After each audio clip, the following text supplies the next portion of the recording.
9, 8, 7, 6, 5, 4, 3, 2, 1, 0. Women's Wrestling Talk, the #1 women's wrestling network on the planet.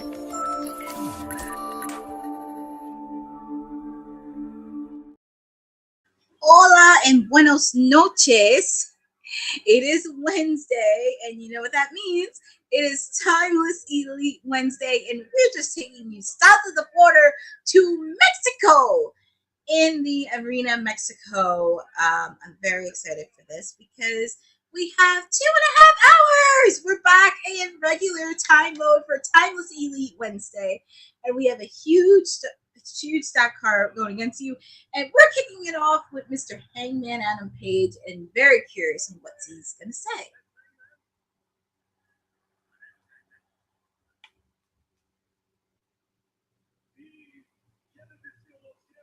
Oh, that's cute. Hangman is learning how to speak Spanish. I love that. I love it when they learn a different language.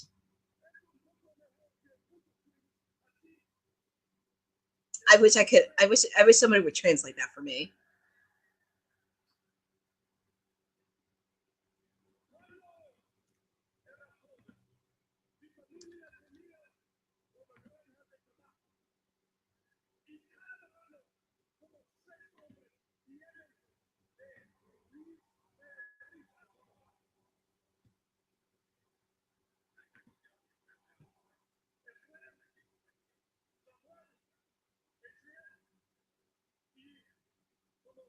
I like that Hangman is speaking in Spanish.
I wish I could understand Hangman in Spanish, but I'm pretty sure he's talking about Jon Moxley in the World Heavyweight title, and probably including Swerve Strickland.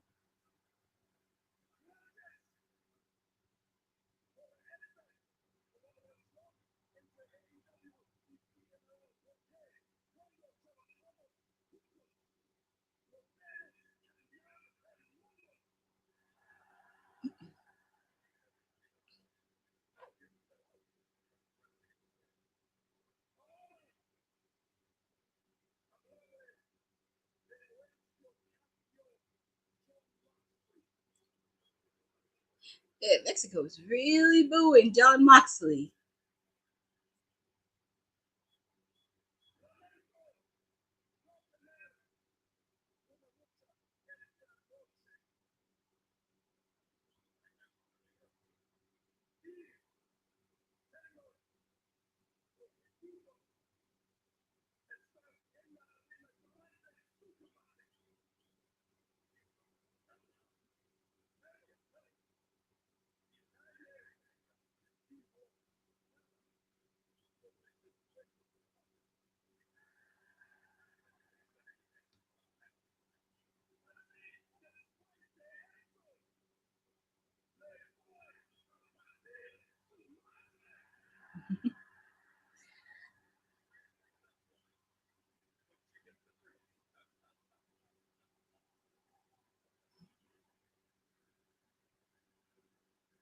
I actually do like some of the superstars in AEW are speaking Spanish. I just kind of wish somebody would translate out what he's saying.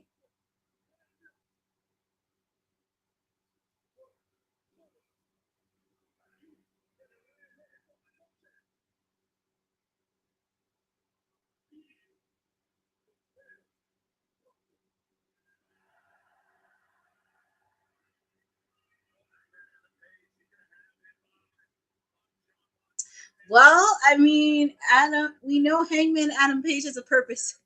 I think he's saying John Box. Thank you, Boza, for that. Because, like, I actually do love that superstars are embracing the lucha libre Spanish culture. It makes me happy to see. And I will say he was very impressive on speaking in Spanish. Kudos to Hangman Adam Page. And like I said, I do believe there is a lot more layers to this because I don't think it's just him and one-on-one. And as I mentioned, oh, nice. Boza, thank you for that. So the main event confirmed, it's going to be, of course, the Death Riders and the Young Bucks taking on the Opps, Swerve, Strickland, and Will Ospreay in that main event. And we also have the CMLL Women's World Title, Zeuxis, taking on Mercedes Moné. And just a fact on that, the reigning CMLL Women's Champion, she used to tag team with Stephanie Vacure. Hopefully we get to see the power of La Primera come in to play, but we shall see. Also, of course, MJF, Místico one-on-one. I'm just going to say this. If MJF tries to rip off Místico's mask, you better get a lot of security. But up next, we have a 14-man tag team match. Bandido, Templario, Atlantis Jr., Adam Cole, Brody King, Daniel Garcia taking on Hechicero, FTR, and members of the Don Callis family. So here comes FTR with that Weasel Stokely.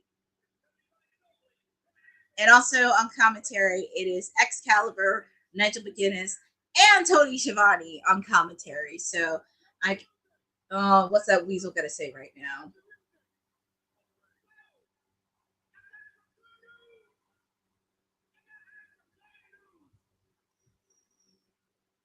Where's Cash?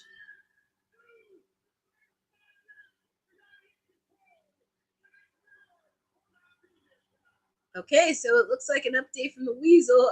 Cash will not be there.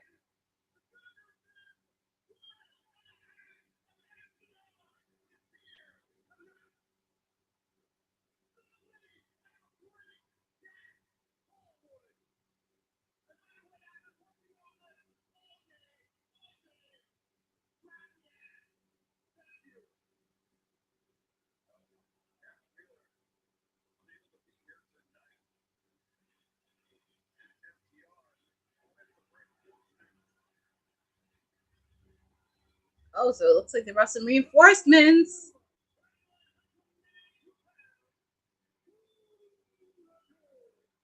Volador Jr. is the partner. Volador Jr. And he's the only 3-time CMLL World Historic Heavyweight Champion. And I think it's nice that they are including wrestlers, especially with Grand Slam Mexico. I actually do like they are incorporating wrestlers within CMLL, and while also talking about the history of it and also the importance of it, which I love. But here comes the Aussie protostar, Kyle Fletcher. I can tell you, I'm pretty sure that creep is nowhere to be found, especially after what he did to Kenny Omega. And here comes Konosuke Takeshita.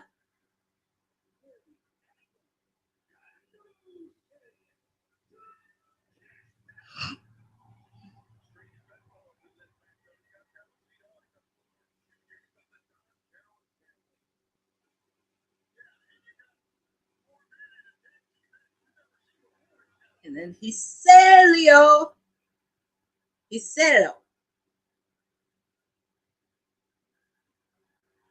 And here comes Josh Alexander.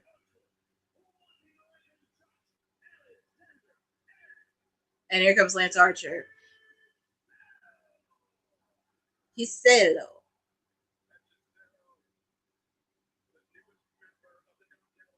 Oh, so Hechicero is the newest member of the Don Callis family. So it has been confirmed.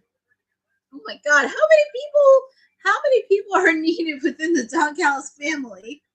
I will say them and the Hurt Syndicate are probably some of the most threatening stables within AEW. They're more threatening than the Death Riders. And of course, they're showing what happened last week on AEW Dynamite. Of course, there was a lot of chaos with Adam Cole doing commentary in Summer Blockbuster, but lots happening. And here comes their opponents with the Ring of Honor World Champion Bandido. He kind of reminds me of Zorro. If you ever saw the movie Zorro, that's who Bandido reminds me of. You just need to get him like a little sword, and he'll be Zorro.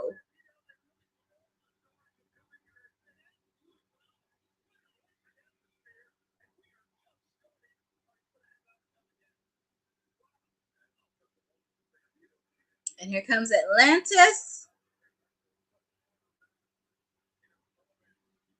And Atlantis Jr. Oh yeah, and Templario.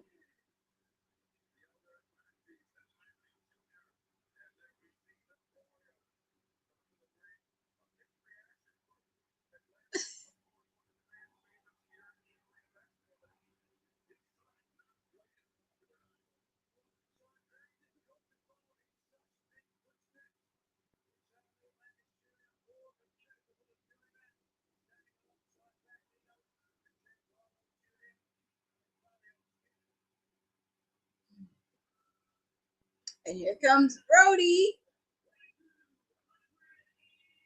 Oh my god!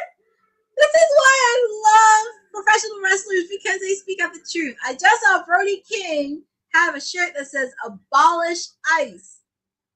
And also, we know what's happening right now in the world. And me being the PR princess, I have to keep up with everything happening. And I just love it for that. And it makes me happy to see a lot of wrestlers, and also Tony Khan too, really expressing what's happening and also keep in touch with reality a bit. So I do give props to Tony Khan for that.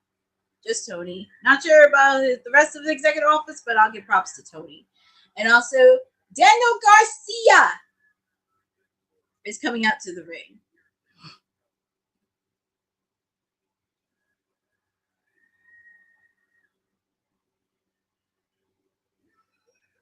And Adam Cole, they're waiting for Adam Cole, the reigning TNT champion.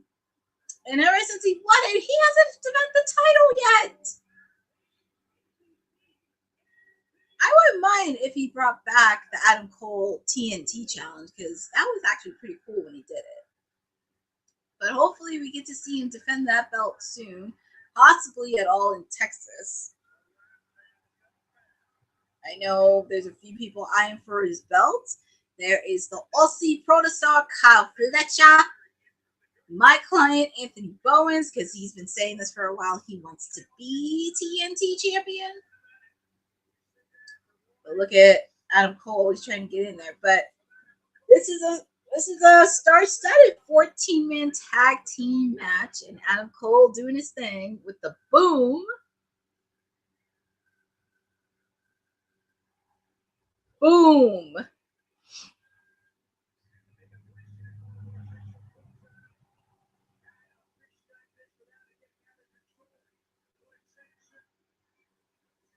Doesn't matter where we go, he always gets the biggest pop. He always gets the biggest pop, Adam Cole.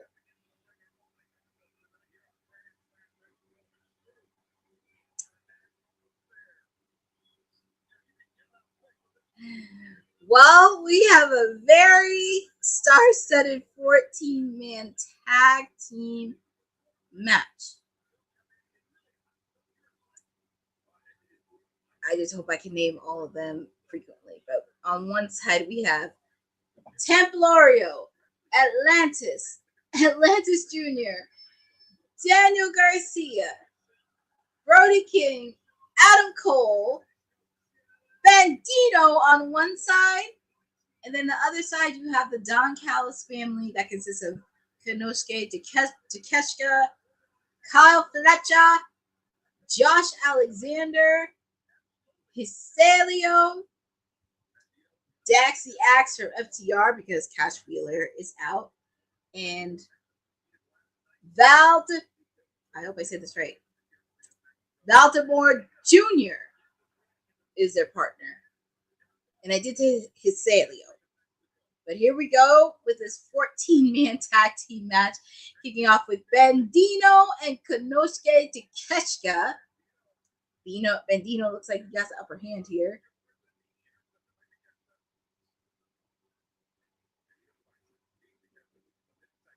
And feel free to put in the channel who you think is going to win this 14-man tag team match. Nice hurricanrana by Bandido. And Bandido trying to get the crowd into it. Ooh, looks like he's meeting Hechicero.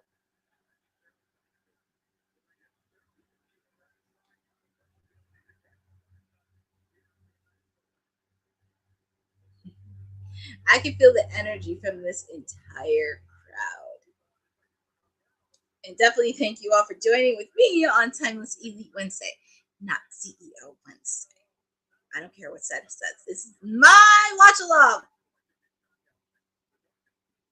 But here we go. Hechicero and Bandido. Trying to put the submission hold on Bandido. And also I noticed too, Bandido hasn't even defended the belt yet. And I'm very curious on who will be his next opponent. I'm not sure because there's a lot of potential people for that Ring of Honor belt that he could face. And also still to come tonight, Mark Briscoe taking on Konosuke Kazuchika Okada. Too many Ks. We do have the CMLL Women's World Title happening later tonight. We also have a fatal four-way match happening. Máscara de Dorada taking on Ricochet, Hologram, and Leo Rush. And as I mentioned, MJF is going to be taking on Místico. But here we go, going back to this 14-man tag team match. Daniel Garcia is in the ring with Hechicero. Hechicero has no idea where he's at. And here we go, Daniel Garcia trying to take out Daxiax, especially after that match that him and Nigel McGuinness had a double or nothing, which I had to say that was a really solid match between that. And Nigel looked like he hasn't missed a beat. So hopefully he does have a match when they come at Forbidden Door in London, England.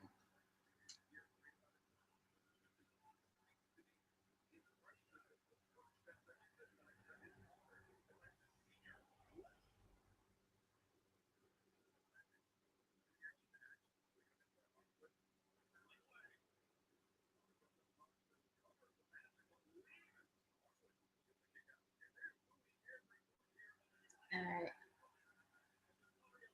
Yep, tag is made to Templario.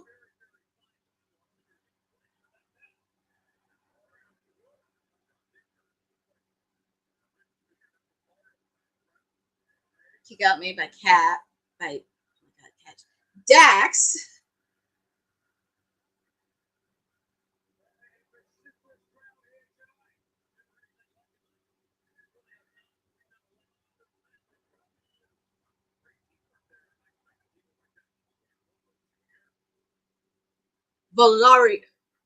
Volario Jr. That's the name of it. Volario. Ooh, double hurricanrana made by Atlantis and Templario.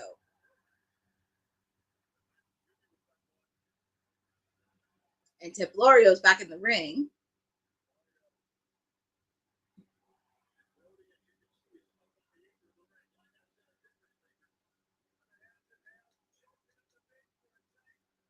Jeez. Ripped off his shirt.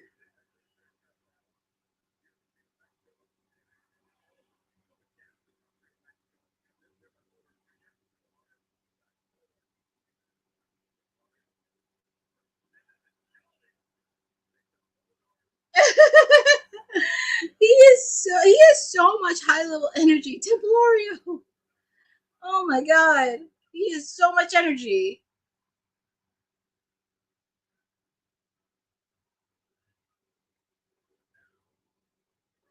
And here comes Brody handling Dax.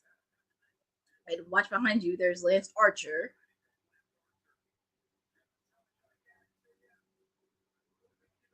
bodyguard to that creep Don Callis.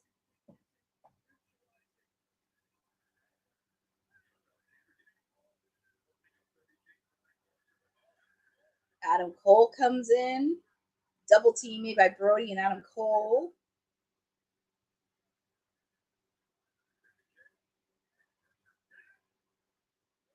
Takedown made by Adam Cole. What's Brody going to do? Oh my goodness! Outside of the ring apron onto Josh Alexander. Well, they said they were going to bring it. And here we see the Aussie Protestar and Adam Cole. These guys are no strangers to each other, but I do have a feeling they're probably going to have a match at All in Texas for the TNT Championship. Because I know these guys have been at each other's throats the last couple of weeks. And of course, if you saw my watch along last week, for Summer Blockbuster, they almost went to wars backstage. And here comes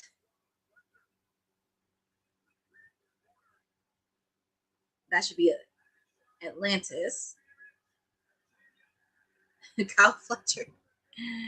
Hi, Tommy T. Thank you for subscribing and thank you for joining me on this Timeless Elite Wednesday, where we are south of the border.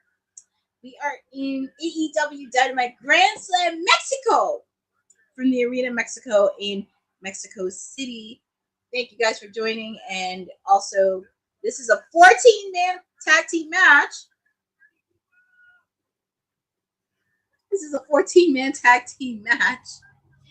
And this is just a lot of kickoff, but the match is still going on live and it's going in picture-in-picture. But there's a few little changes made. So we have a 14-man tag team match. We have the Ring of Honor World Champion Bandido, Templario, Atlantis Jr., Adam Cole, Brody King, Daniel Garcia against Hechicero, Konosuke Takeshita, Kyle Fletcher, Josh Alexander, Dax of FTR because Cash isn't there for unknown circumstances. So they brought in Voltadare. I think it is. I say his name, Voltadare Jr. And that's it. And I did say Lance Archer. So that is the 14-man tag team match. And also, as I mentioned, we have a lot of action and we're just getting started. It's already 8:30. But we do have plenty more matches. We have the Death Riders and the obnoxious EVPs, the Young Bucks, taking on the Opps, Will Ospreay, and Strickland in a 10-man tag team match. We have Máscara, Dorada versus Ricochet, Hologram, Leo Rush, MJF taking on Místico, and also the CMLL World Women's Championship, Mercedes Moné taking on, and I hope I don't butcher her name, Zeuxis, something like that, because I had it right earlier. And of course, Mark Briscoe versus Kazuchika Okada. So all this and more. Oh, nice! This is your first time watching AEW. Oh, nice. Well, Tommy T, thank you for joining. And also, this is your first time watching AEW and CMLL. Just a quick fact, this is CMLL is one of the promotions that's in partnership with AEW, and really happy that they are showcasing Lucha Libre, especially in stuff like this. So really happy. Hi, Jay Hendry. Thank you for joining on this Timeless Elite Wednesday with yours truly. We are back in 2.5-hour form. Yay! No more 4 hours for now. It's nice to be back in 2 hours. I'm excited for that. So just to let you know, we are kicking off with a 14.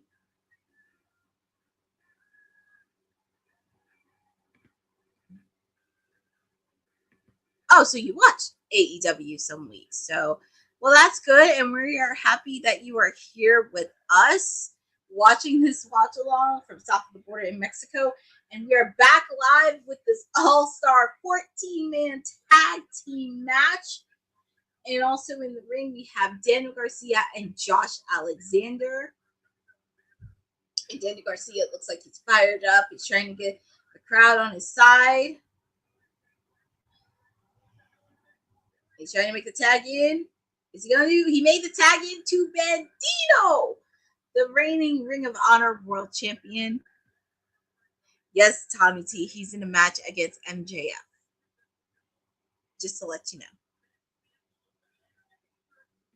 By the way, Sin Cara is Místico. That's Sin Cara from 2014. Thank you for that note, Tommy T. That is very interesting. And somebody actually mentioned about that too on the original Sin Cara. So that's actually really dope as well.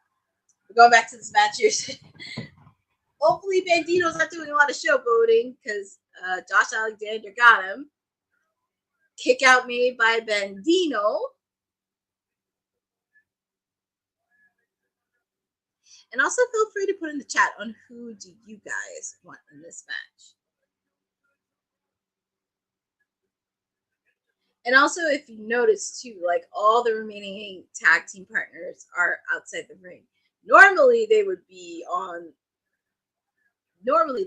right near the turnbuckle for tag teams.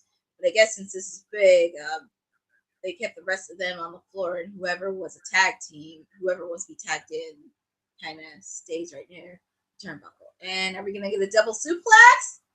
Oh, double one by Templario and Bandido. Nice tag team by the two of them. Kyle Fletcher's in the ring with Bandido.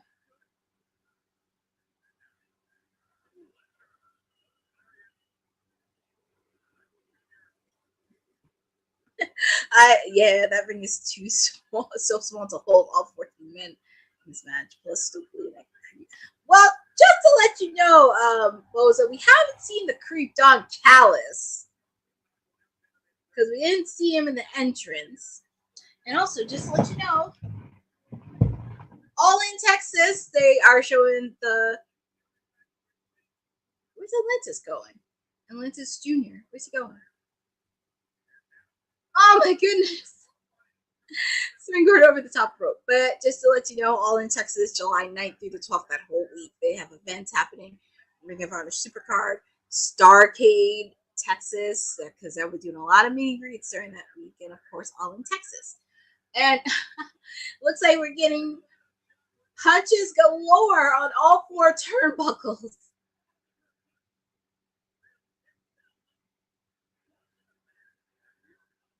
Oh my God. I can tell you this match is journey to chaos. So much mayhem. Templario onto Konosuke Takeshita. Oh my God. And then Adam Cole taking out Kyle Fletcher. Bandido outside the ring. And here comes Brody and Lance Archer. That is crazy. I know, Boza. It does look nice on TV. It really does. I do like the setup of it. And also, I don't know if it was sold out, but I can tell you it looks so filled it looks so filled. Brody.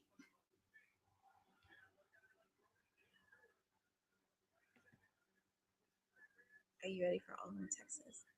Yeah, I'm Tommy T. I'm ready for All in Texas. Kenny Omega taking on the Rainmaker. We do have 3 matches announced for All in Texas. I'm sure we're going to get more in the coming weeks. So we shall see on that. But hopefully it's shaping up to be a really good event. Hopefully we'll have a lot of surprises and keep. Oh, nice Hurricanrana by Brody King. That's one of the first few times I've ever seen him do a Hurricanrana, and he did it so well. I'm happy he is getting a singles run since Buddy Matthews is on the shelf. Because if Buddy Matthews comes back, I wouldn't mind seeing him and Brody take a shot at those tag team titles. And here comes Dax and Atlantis. It's like both punches to the fullest. Is it coincidence that the Beast Mortos is informing with the Death Riders? Well, Jay Hendry, to be fair, I don't think I have seen the Beast Mordos performing with the Death Riders, to be honest with you. Are you talking about LFI? Because I don't think I saw him with the Death Riders.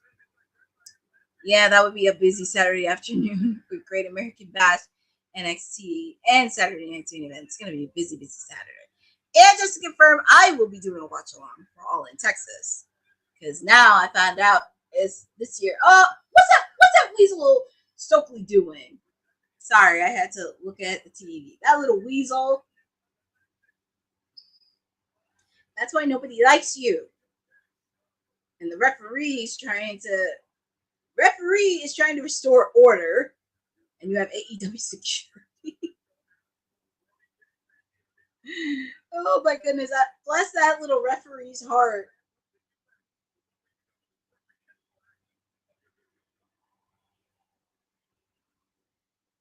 So it looks like, oh my goodness. So of course, the winners of that match is Bandido, Templario, Atlantis Jr., Adam Cole, Brody King, Daniel Garcia. So they won the match. I did not even know what happened. I was like, that is so bizarre. Because I didn't see a pin or anything else, but I guess they kind of had to end it somehow. But yes. Well, good. I'm happy Soku lost. He deserved the loss. And also, they're showing the montage between Kenny Omega and Kazuchika Okada, the contract signing from last week. That happened. And also what oh, thank you, Boza, because I missed it because I was trying to keep play to play. And yes, Tommy T, that was a really good match. Always a good way to start off and get the crowd going because you want to make sure you start off hot and then you end on a high note. So kudos to that. But they're just showing the footage from the contract signing last week because that creeped out Chalice beat the crap out of Kenny Omega. And also with the belt too, I do have mixed feelings about that. First off, I don't know why they named it a unification belt. They could have came up with like a creative name for it. And also, I do like the side plates. So yep, winner take all. They're trying to make this match Okada, Kenny Omega. It is bound to happen. But up next, speaking of the Rainmaker, he will be going one-on-one with Mark Briscoe.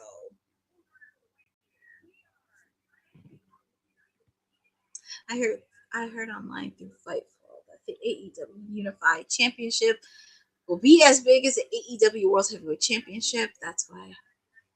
Well, to be fair, because that's supposed to be the secondary title, and I know they want it as equally as big as the world title, but he should have at least named it something else instead of Unified Championship.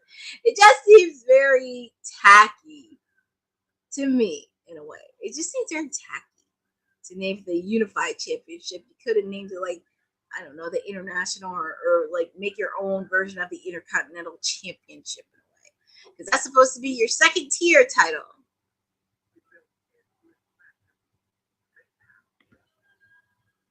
Well, yeah, that is true, Tommy. Some of the matches are usually hit or miss. True, it was right there to exactly. It's just like the name just. Ugh. I think that's his unified title will be the starter of the AEW bracelet. Well, G. Hendry, I don't know because I know there's been a lot of speculation, alleged speculation on what's going to happen, but we shall see on that regarding the split, especially with the fact they do have a lot of people signed.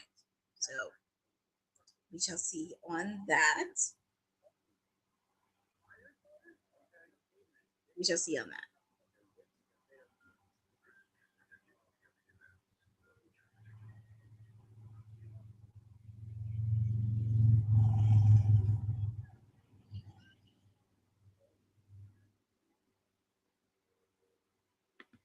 Yes, Boza. Thank you for that. Boss Lady debuted main event Queen today. Nominees were the Raw Fatal 4-Way Queen of the Ring match, SmackDown Fatal 4-Way Queen of the Rematch, and for AEW at the movies, Queen Amanada versus Teklia. Yes, Bosa, thank you for that. So if you watched WWT Live today, Boss Lady has a new concept that she's working on, and we usually pick what was her favorite women's match of the week. So we started this off this week with, of course, a Fatal 4-Way from the Queen of the Ring match that happened on Monday. The SmackDown Fatal 4-Way Queen of the Ring match that happened last week, that Alexa Bliss won. And also from Summer Blockbuster last week, as we went to the movies, Queen Amanada taking on the Poison Spider Teklia. So feel free to check our socials for Women's Wrestling Talk.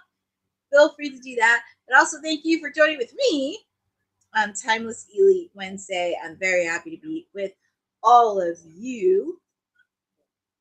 All of you so much. Cannot deny that. But I know with AEW it's not their cup of tea, but we're gonna make it work. We're gonna make it fun. I try to make it more fun and logical as I can. So, and as you mentioned, yes, Tommy T. Of course, I'm always happy. But I'm happy you're enjoying every Wednesday because I try to make it more fun, engaging, and try to bring more logic because I know people always bash AEW for pretty much everything and try to at least look at some of the bright spots within AEW. But yes, Tommy T, we are back live on Ring of Honor, and we're seeing Mark Briscoe taking on Kazuchika Okada. And looking at the promo Mark Briscoe did last week, because some of the archive footage with Mark where he had interactions with Kenny Omega back in New Japan, back at Ring of Honor, back in like some of the previous wrestling promotions. So you gotta have somebody like Mark Briscoe in your corner. Gotta love somebody like him. So we're just waiting on the Rainmaker.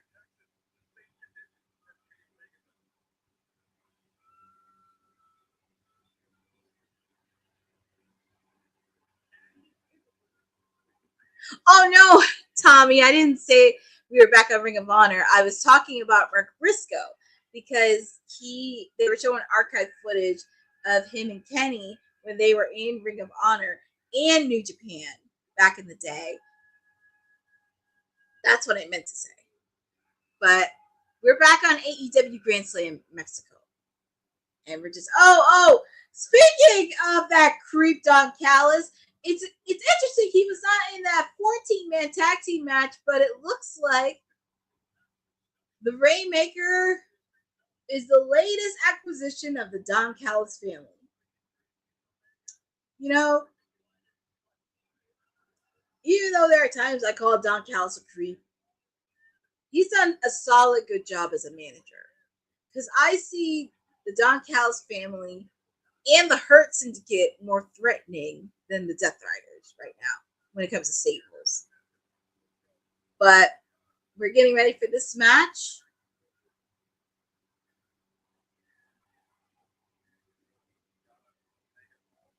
Aubrey Edwards. It's time to... And here we go. The bell is rang. Here we go. Mark Briscoe, the Rainmaker. Oh, and thank you for that. We found out Kenny will be at all in Texas. We just don't know what his condition will be. Yeah, well, I would say that. And it's a shame. I have my headphones in because I wish I could listen to what Tony Schiavone is saying to that creep Don Callis. But I'm happy to say that he will be back. But also, I just hope Kenny's condition is not too serious because he looked pretty beat up from last week. But I would just love nothing more for somebody to just beat the crap out of Don Callis. That's what I want to see. I just want somebody to beat him up.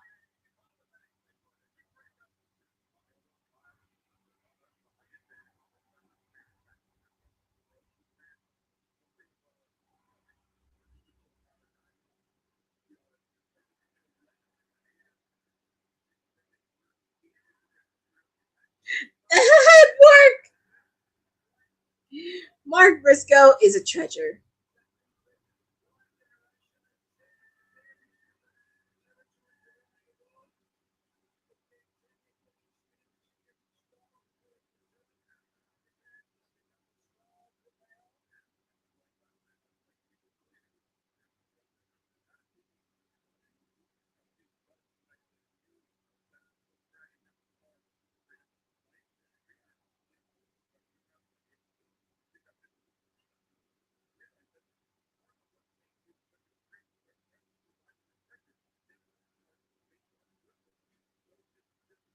So these two are going at it one on one.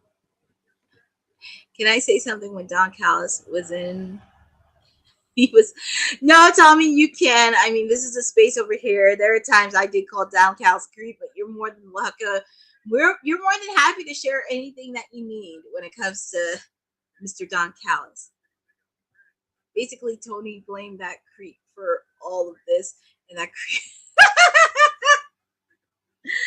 Oh my goodness. Yeah. Well, I can't blame him for that. He blamed him for everything. I mean, Don Callis embraced it, but well, what can you do? One of these days, he's gonna get the crap beat out of him. He will. I don't know when, but we shall see. Can I say something? When Don was in WWE, they did nothing with him. All of his WWE stuff was bad.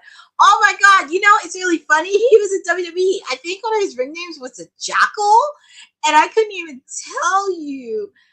I couldn't even tell you how I remember that because it was so long ago, and yeah, it was kind of a dud. And then he traveled. I know he was in Canada and he traveled to different places, but he found his groundwork in AEW earlier, worked with Kenny Omega, portrayed him, and then started growing this Don Callis family we see today in AEW.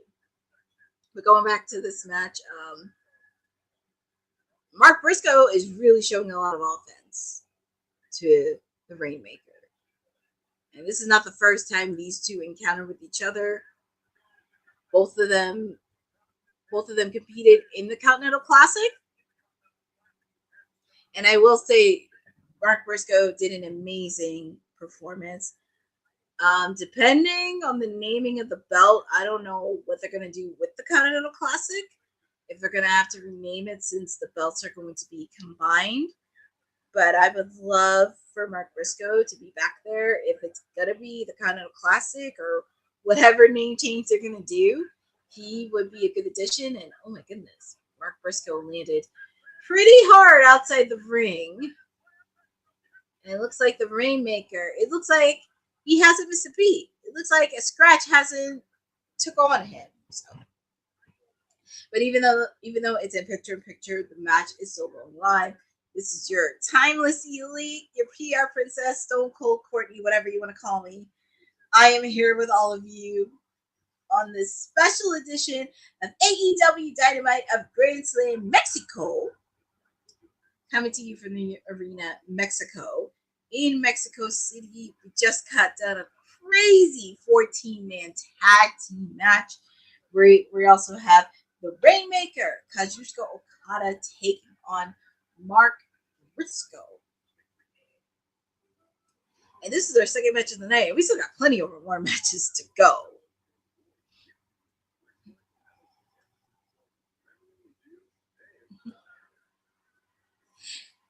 And also feel free to put in the chat who you guys think is going to win this match. Do you have Mark Briscoe or do you have the Rainmaker?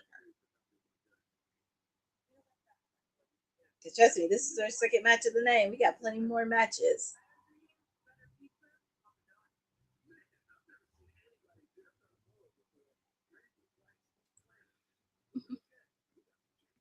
Boza says, I want Mark Briscoe to win, but I think it will be Okada. Yeah, you know what? It's a fact because ever since he got the Continental Championship match, he has not lost a match. He has not lost a match, which is interesting.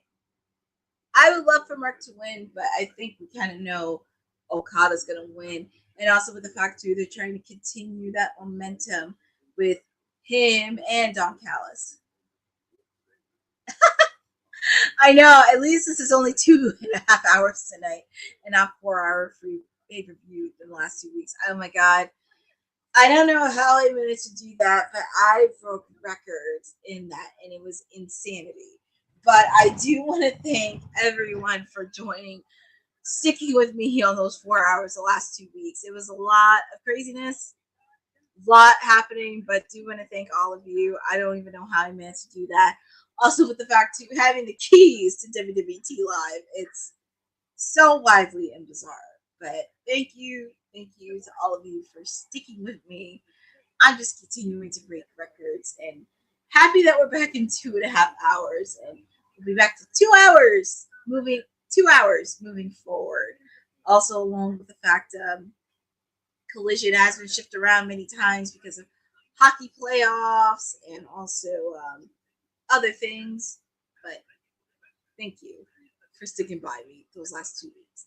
Happy that we're at 2.5 hours. And we're almost closing out on the first hour, which is insane.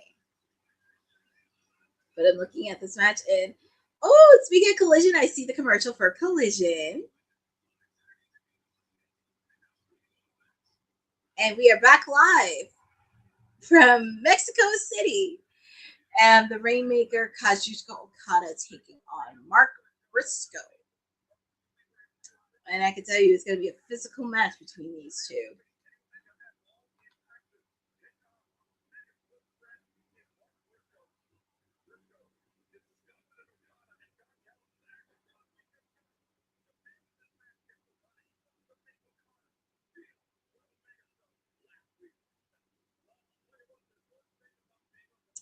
Okada looks like he ain't breaking a sweat. That's what it looks like.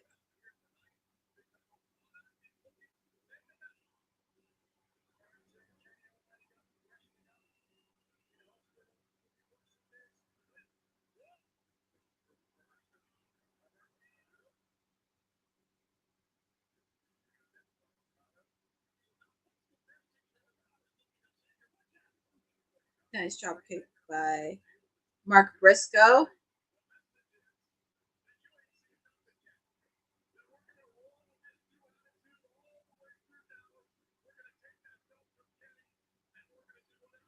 I can actually hear Doug Callis commentary trying to blah blah blah brag, saying they're gonna take the belt from Kenny and everything else.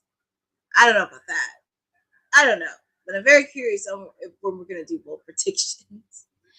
But it looks like a slugfest between Mark Briscoe and Kazuchika Okada. Both of them are taking blows to the face with the punches. And that's right, Seattle. They're coming this Saturday for Collision. And next Wednesday, Seattle. There's a particular person from the roster that's from Seattle.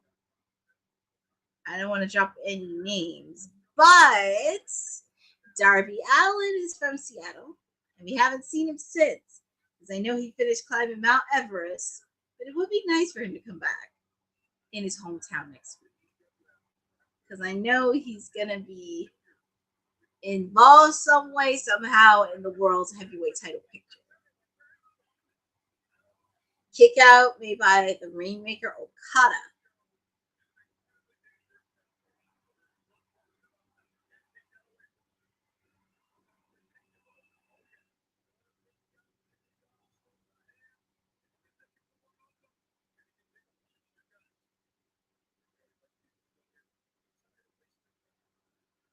Mark Briscoe's trying to do a move, but the Rainmaker Okada is trying to do a counter. Oh, nice move by Mark Briscoe. He landed on his feet. Better turn around, Rainmaker.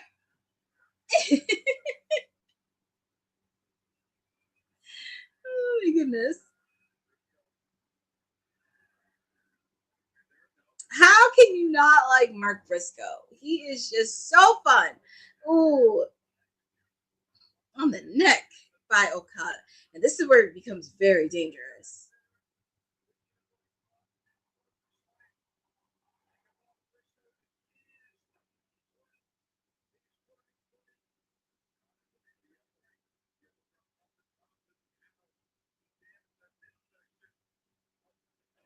Oof.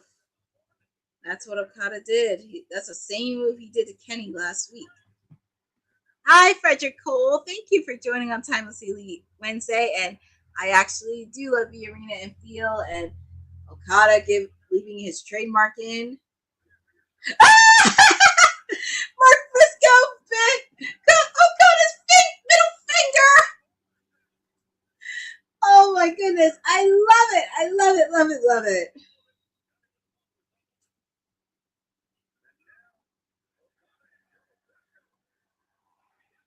Mark Briscoe, he's feeling froggy. Oh, drop. Kick out made by Okada.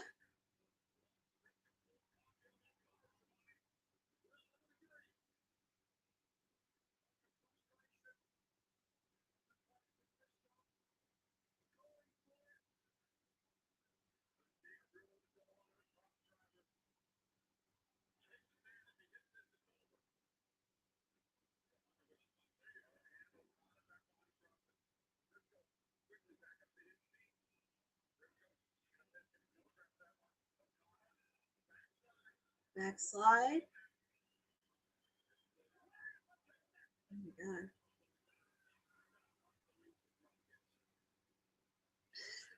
Looks like Okada has the upper hand here. It looks like he's getting ready to do the Rainmaker. Nope. Mark Briscoe.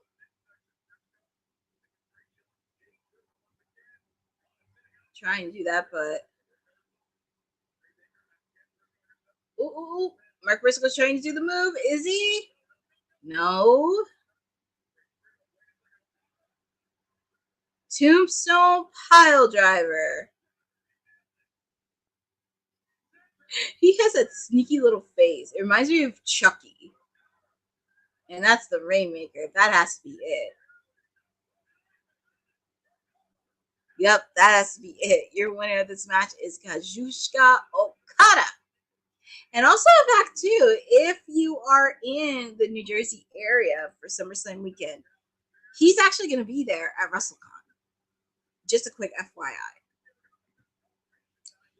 Hi, Eddie Foster. Thank you for joining on this Timeless Elite Wednesday. And I'm having a wonderful Wednesday evening being here with all of you, of course, because we are at south of the border. We are in Mexico City, Mexico. So I'm very happy to be with all of you. The winner, of course, Kazuchika Okada. Of course, that creep Don Callis. What is that creep doing? And he's beating up on Mark Briscoe. One of these days, he's going to get his butt kicked. Oh, my goodness. And he hit the Continental Championship belt onto Mark Briscoe.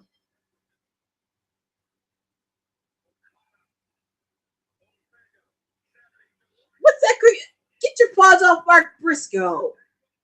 Lousy coward. I want to know where's the rest of the conglomeration, you know. Where's the rest of them?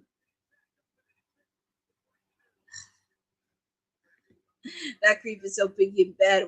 I know, exactly. Like, how can you beat up on somebody like Mark Briscoe? So up next, we are going to have MJF versus Místico.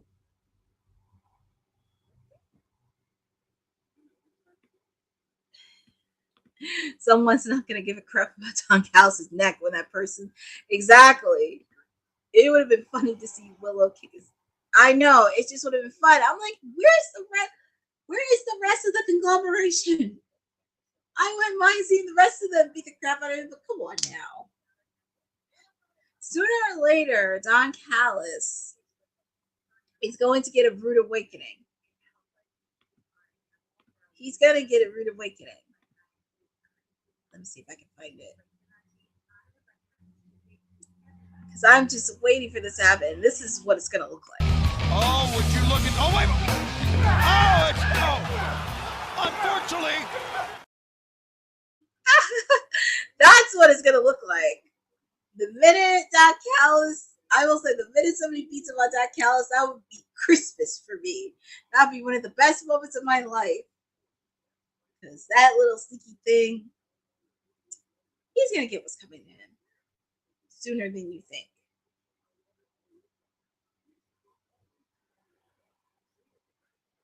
But as I said, up next, we're going to have MJF taking on Místico.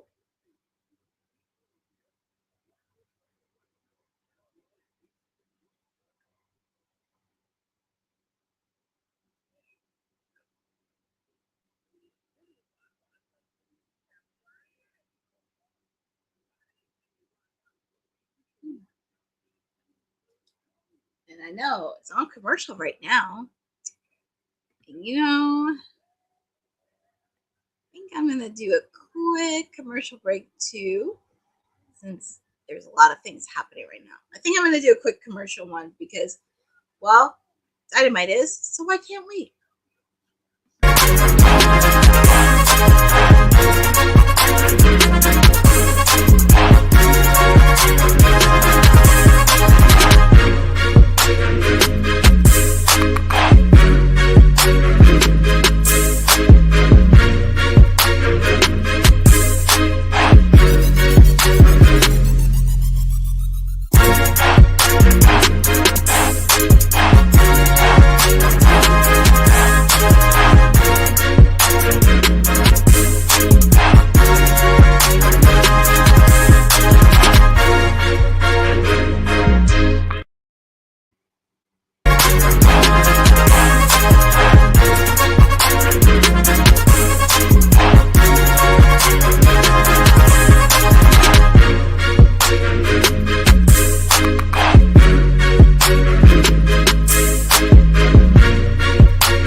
Always good to get a good stretch in, but perfect timing because we are back live.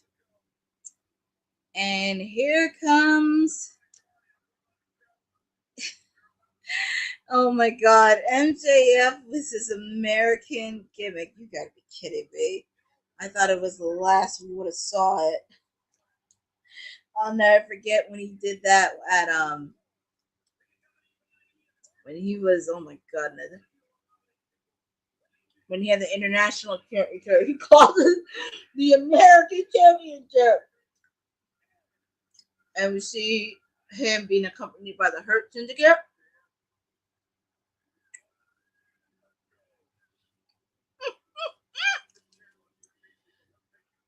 Oh my God.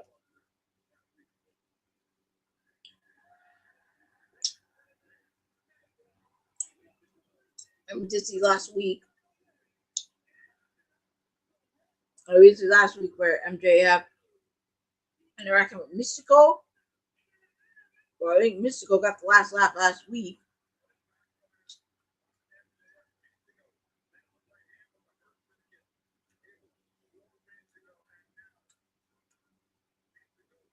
It is pretty much a sin to take off a luchador's mask. As I said, the Hurt Syndicate are. And here comes Místico.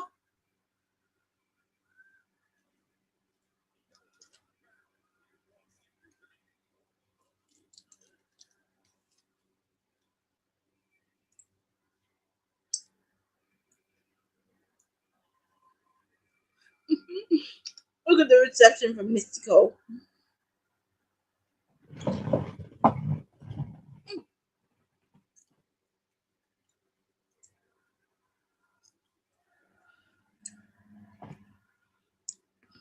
Put yourself there, security on site. Oh my God. I hope so too. The worst thing you can do is wrestling in Mexico taking off a luchador's mask.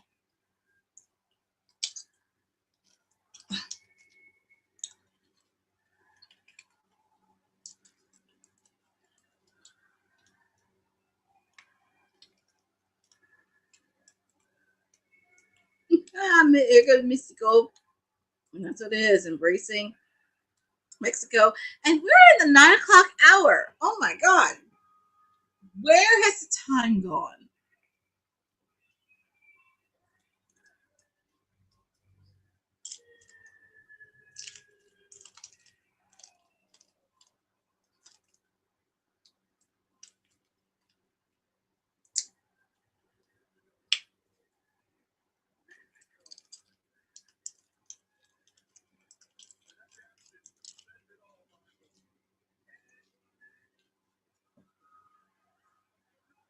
Well, here comes the Hurt Syndicate, reigning AEW Tag Team Champion.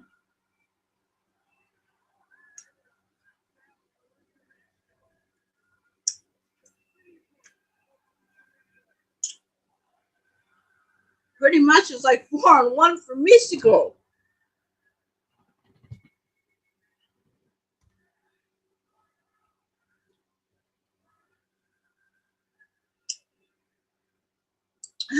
They're reciting his theme song word for word. Well,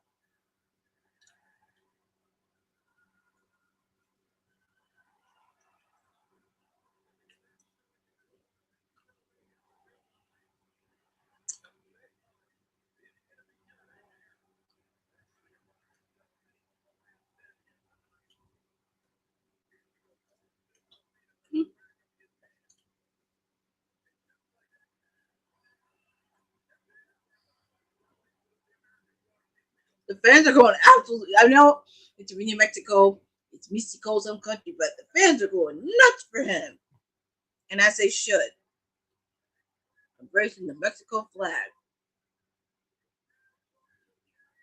Pretty much, it's more like 4-on-1 at this point because you got to deal with the rest of the members of the Hurt Syndicate at ringside.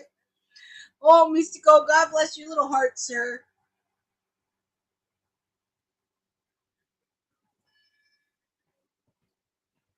But here we go, the bell rang. And also, I know they're the reigning AEW Tag Team Champions, but who do you guys see the next challengers to challenge the Hurt Syndicate? Because it's really funny. MVP says there's no competition in the tag team division, and I'm thinking, there should be. There really should be.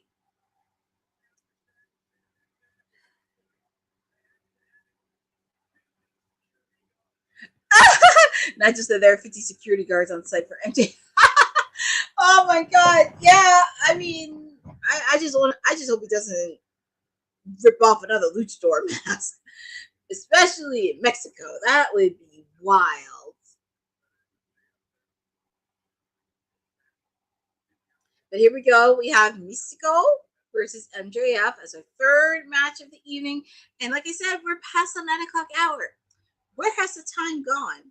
And obviously, of course, I get to spend it with all of you on this watch along for Timeless Elite Wednesday. And now I know there's only one women's match on the card, and everybody's kind of thinking like Mercedes is in it, but have no fear. My client may make an appearance because she's timeless, Toni Storm. And this is not the first time she made an appearance in Arena Mexico because she made one last year when she was nowhere to be found. So I think my client, Toni Storm's got some tricks up her sleeve. Oh, nice move by Místico. Kick out made by MJF.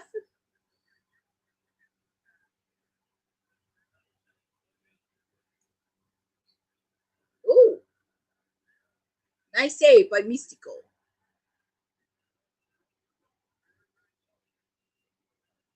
MVP is giving him a prep talk. Don't underestimate. Don't underestimate Místico.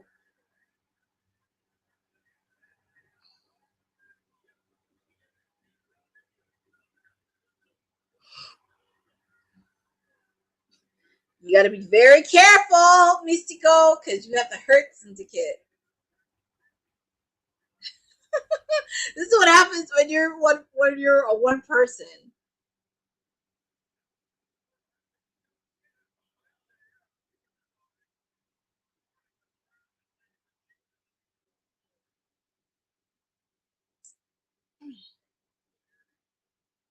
That's what I said. The Don Callis family and the Hurt Syndicate are so threatening. Then the Death Riders. That is wild.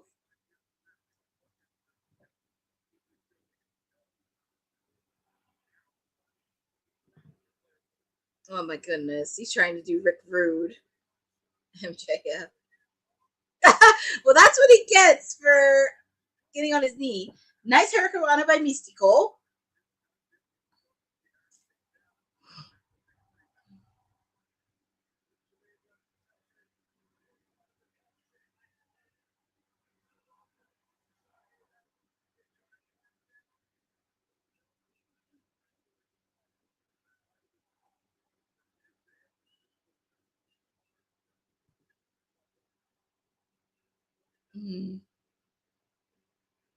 MJF is feeling it.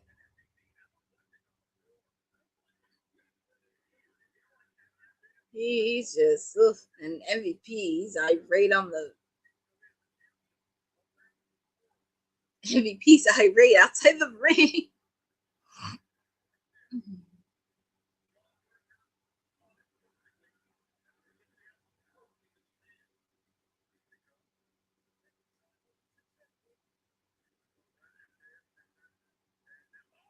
Oh my goodness. Backbreaker.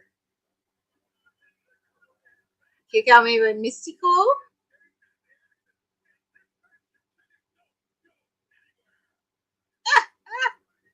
Oh my goodness. He's trying to rip off his mask.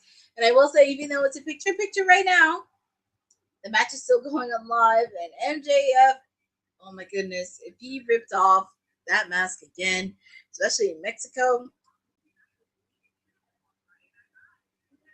he needs to run. You better run, sir.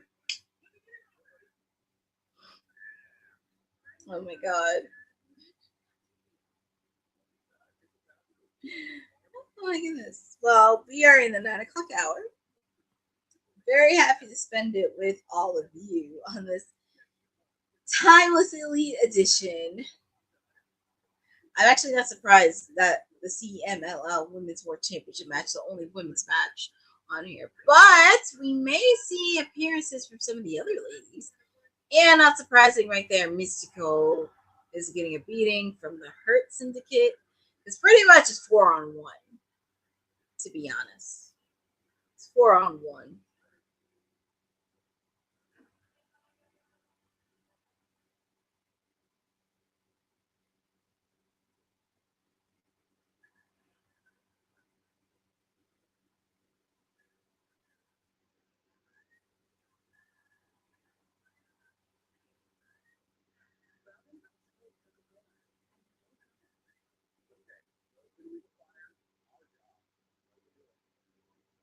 But yeah, pretty much this match is 4-on-1.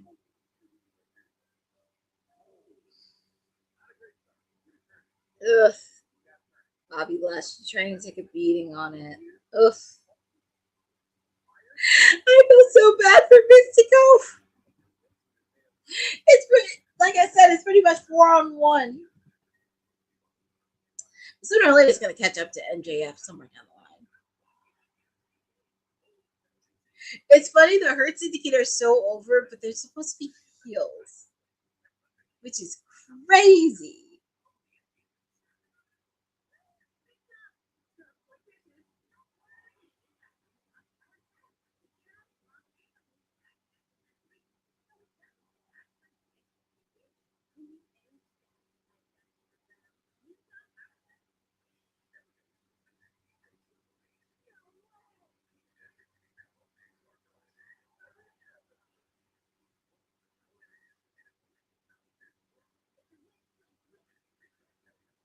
Well, this match is still going on live, picture in picture. But if you're joining with me, this is MJF taking on Místico. And like I said, pretty much 4-on-1, but the fact that Hurt Syndicate is at ringside. And MJF looks like he has the upper hand here. And we are back live.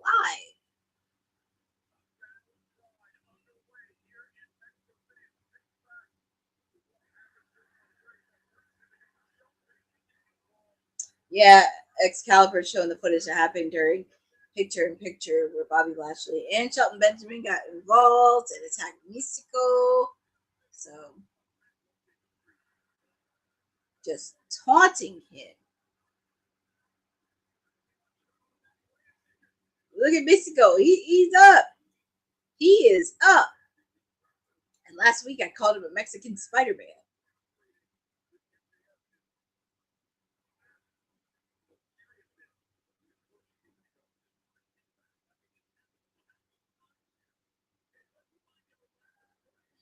Místico's like, hit me.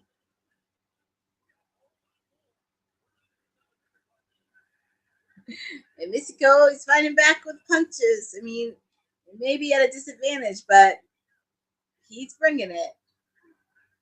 Oh, and bite to the face by MJF.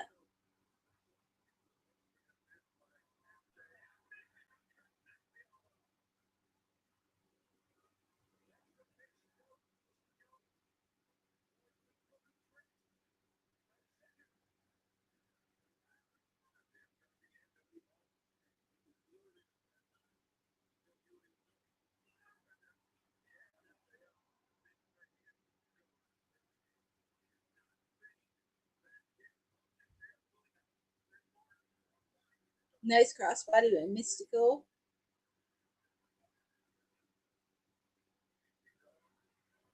Oh, nice DDT.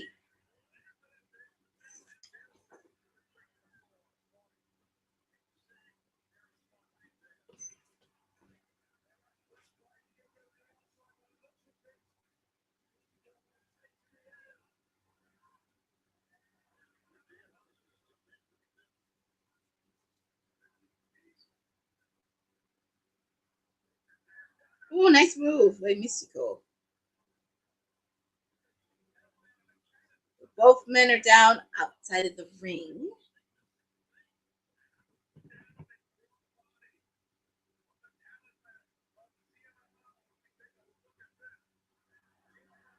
Nice move by Místico. They're showing the replay back again, but both men are down outside the ring. The fans are really getting behind. They are really getting behind Místico.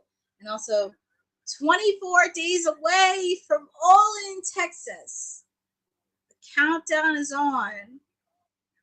24 days. That is wild.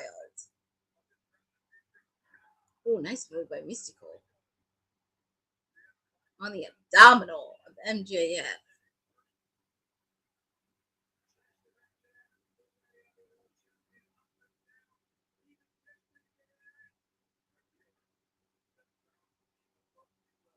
Místico. Ooh, landed on his feet. Nice. Kick out made by MJF.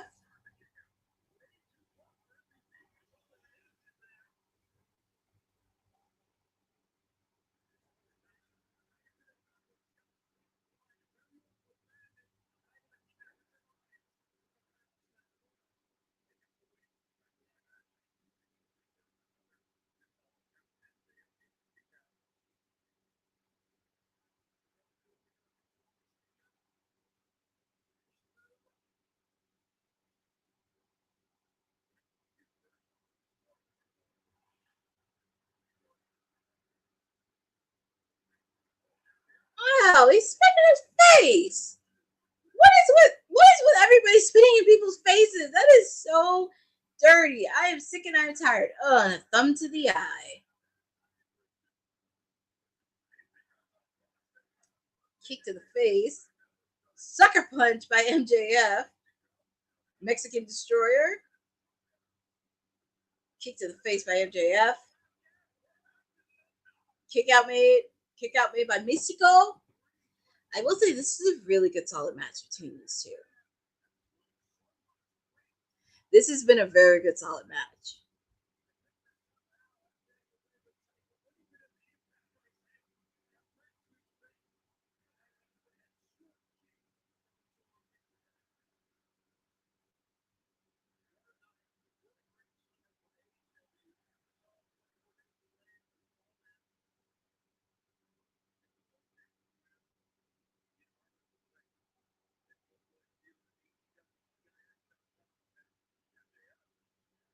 Where's MJF going?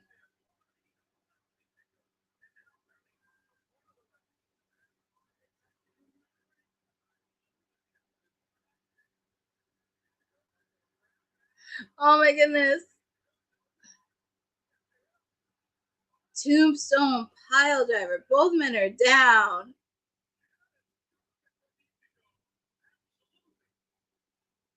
That is really wild. Both men are down.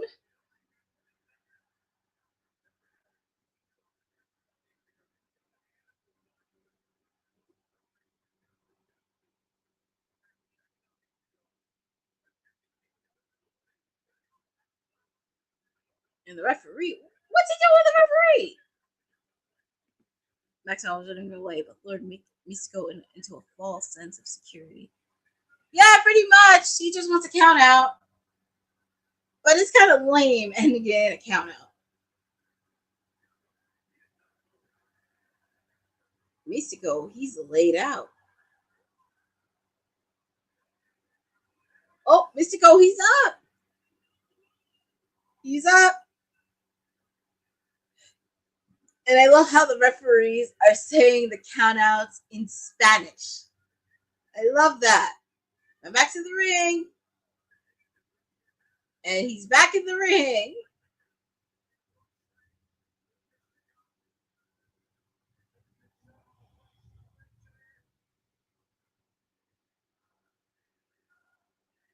They're chanting for Místico. They're chanting for their favorite.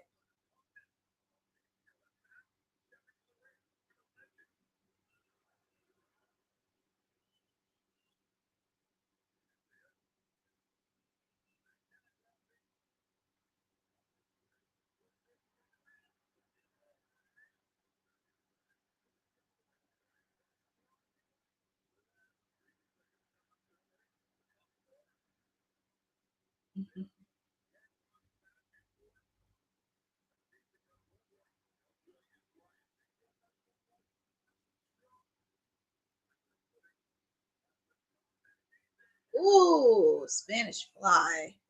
Off the top rope.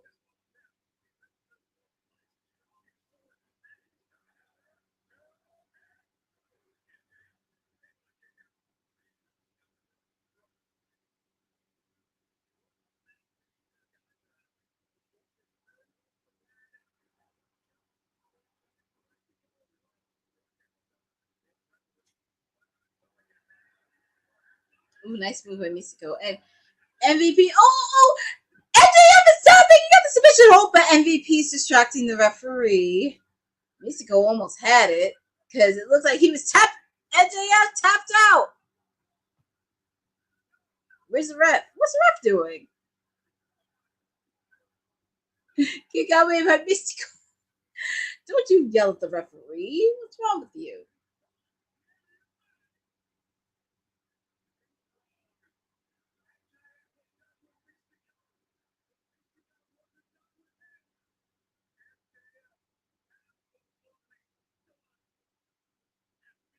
Yeah, Excalibur, he is stunned. MJF.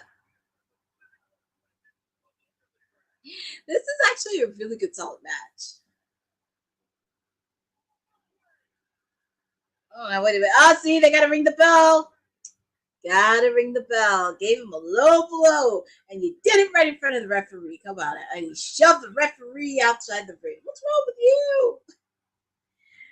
But it looks like your winner is Místico by disqualification, but damage is already done. MJF's beating the crap out of him, and please so.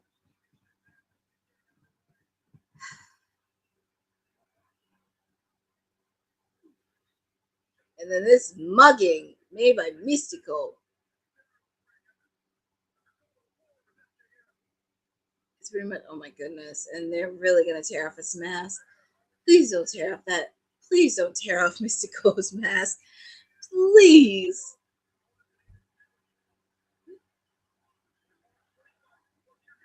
Oh my God.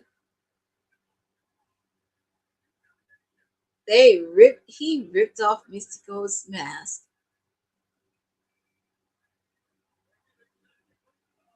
I know Excalibur is throwing a fit on commentary, and he's wearing his mask while giving the middle finger. And oh, here goes some of the rest of the luchadors.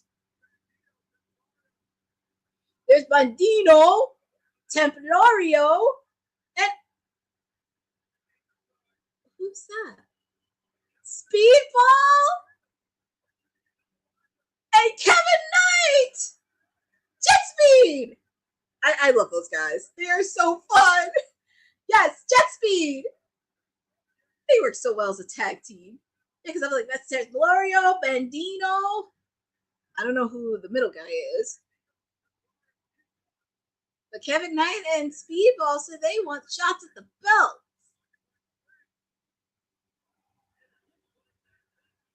Oh, Místico. Oh, he did? Okay, he had a spare mask, so that's good to know. But yeah, Speedball. Oh, well, that's good.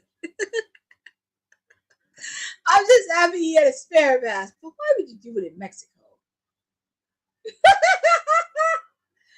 MJF running like a coward. I can't believe it. Kevin Knight and Speedball.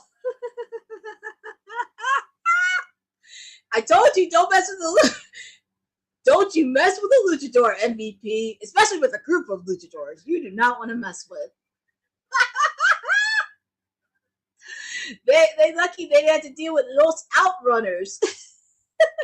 Oh my god.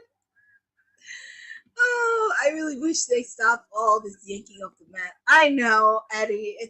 It really is getting a little bit tiring. I thought we were done with it with Ray, and I don't know why they wanted to do it here, but I'm getting tired of them really throwing the gag in. I know. It's like you have that cane and you have 3, 4, 5 luchadors. Now, the thing is, to encounter the Hurt Syndicate, one person can't do it with herself. But when you have an army to build, that's when they really back off. So,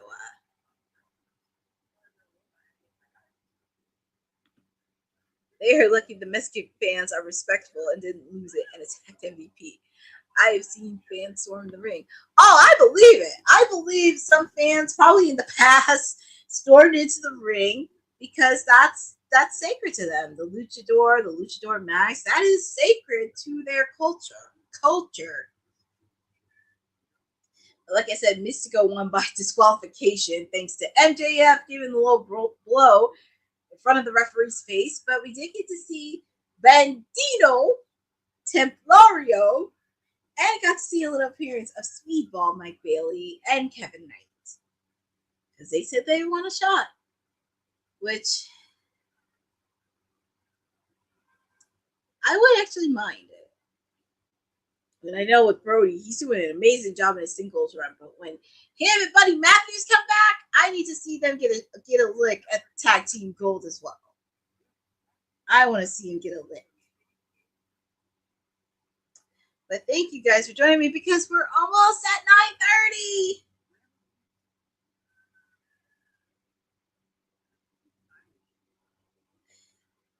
It is almost 9:30. Where's the time going?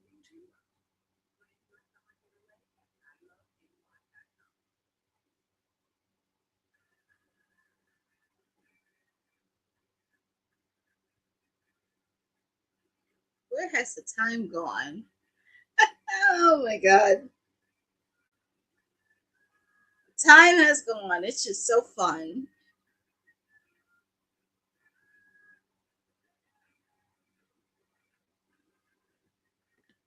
It goes faster when they don't do much. It feels like we are 3.5 weeks till. Well, Bosa, yes. But it feels so fast when I'm doing commentary and sharing this with all of you. That's where the time is gone. But yeah, because so far we only have 3 matches. I'm sure they're going to build up a lot more matches. It's just only a matter of time, I think, between this and Collision. Also next week in Seattle, because we know a particular person is from Seattle. Not sure if he's going to make an appearance, though, but we shall see, because we need to build a lot more storytelling in some of the matches that we have, but also really figuring out what other matches are going to be added to the card. Just don't want them scrambling to the last minute and be like, we're going to put this, this, and this. I just don't want scrambling. And I would like to, and you know what I noticed? There's not that much backstage segments in this one. There's not that, I don't see many backstage segments. I know it's Grand Slam Mexico, but I wouldn't mind seeing some backstage segments. That would have been really cool. The US equivalent of this match is 2-11. Oh my god, that is crazy. I think that's how much they get with the money. So we have a fatal 4-way match.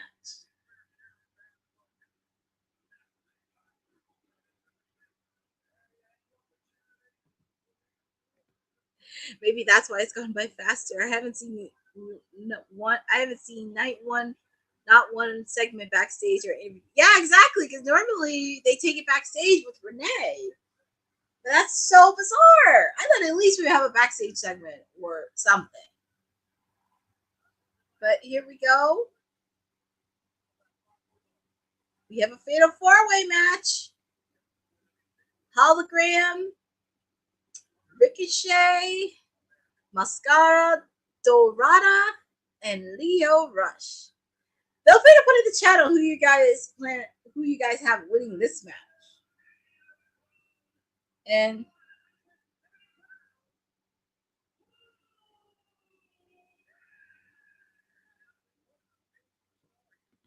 what? Or something explain why Martos is filling for Claudio. Really? I did not notice that. I really thought it was going to be Claudio. Ooh, that's a good eye, Boza. Thank you for that.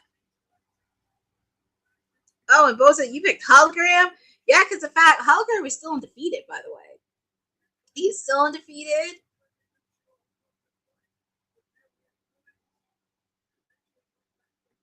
Really?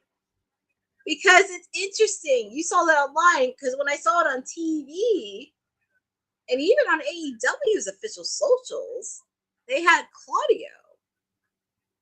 I don't know. That's really interesting and weird. But here comes Lio Rush.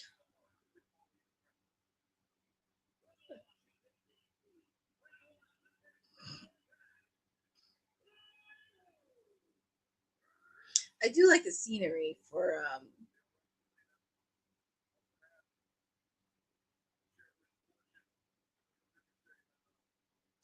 I noticed that. I noticed the scenery. I do like the scenery that they have on the stage. And of course you see Action Andretti and company to the ring. And I love that Lio Rush is wearing a luchador mask honoring Lucha Libre, which I love.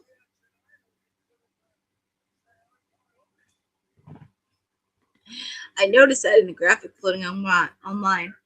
You know what, Boza? I just realized something. They probably put that in there because after the news broke out that he's dating Mercedes Moné, I think maybe somebody put that in there. So that's what I'm thinking.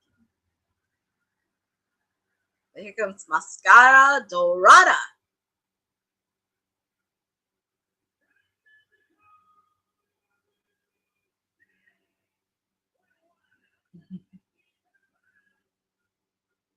I think for this match, it's definitely going to be a fun match. I think for this Fatal 4-Way because I think for Ricochet, he can't lose any more matches. But I do see Hologram picking up a win because he's still undefeated. And also, as Ricochet mentioned, he is looking for people in his stable because he noticed that with the Death Riders and the Hurt Syndicate. And feel free to put in the chat who you think should join his stable. I wouldn't mind seeing Lio Rush and actually Andretti join. Trying to think who else.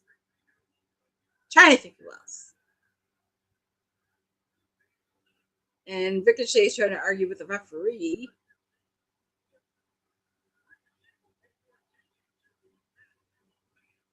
But here we go. We have a fatal 4-way match, and this is going to be a fun match. A lot of high flying in between.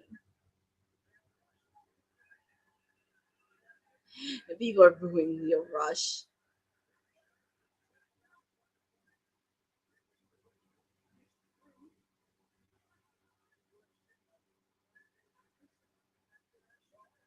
Oh, cheap shot made by Ricochet onto Máscara. But yeah, feel free to put in the chat any things to join Ricochet. I mean, I wouldn't mind seeing, like I said, I wouldn't mind seeing Action Andretti and Leo Rush join. I'm just trying to think who else from the roster I think should join. Maybe Blake Christian and Leo Johnson from Ring of Honor, possibly. That could be another thing to look at.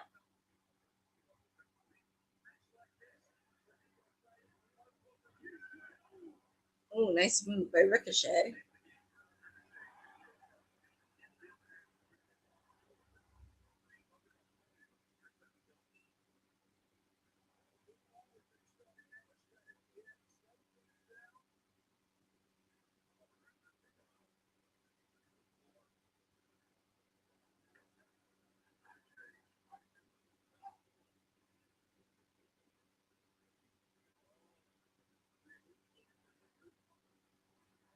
Ooh, double super kick made by Hologram and Máscara. See, the one thing about luchadors and masks, they gotta stick by each other.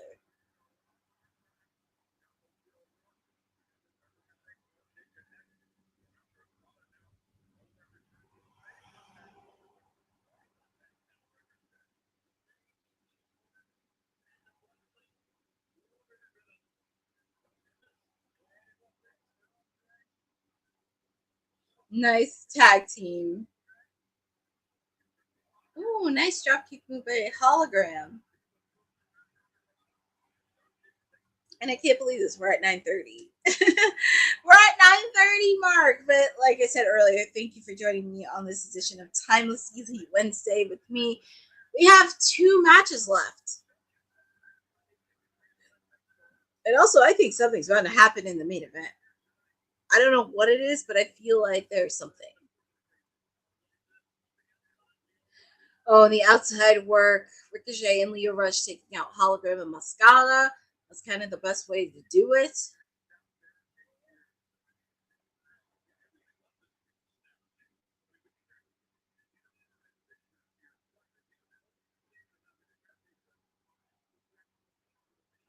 What is Ricochet doing?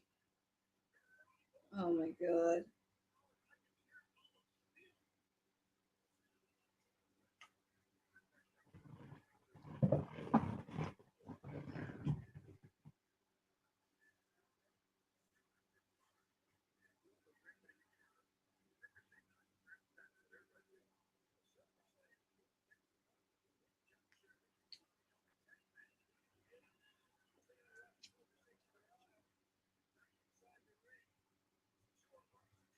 And it looks like Ricochet and Leo are kind of having miscommunication with each other.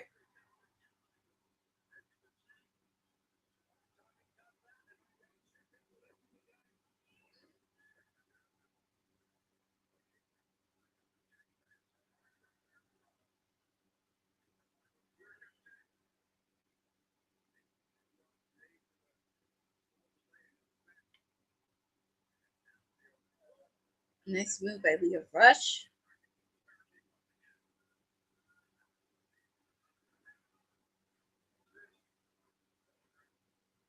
Hologram outside the ring, playing some mind games.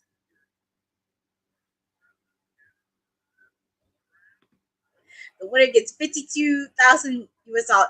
Yeah, that's a lot of money, Jay Hendry. That is a lot of money. So whoever wins this is going to be a lucky person. I know the last time they did a money, it was on Collision. I was in Atlantic City, and Sammy Guevara won the money. That was funny. And thankfully, if you watch Sammy Guevara and Tay's vlog, thankfully Tay stopped him from spending all the money and putting aside for the baby. But like I said, we are in picture right now. The match is still going on live. So it looks like Lio Rush and Ricochet are pretty much taunting the fan base in Mexico City.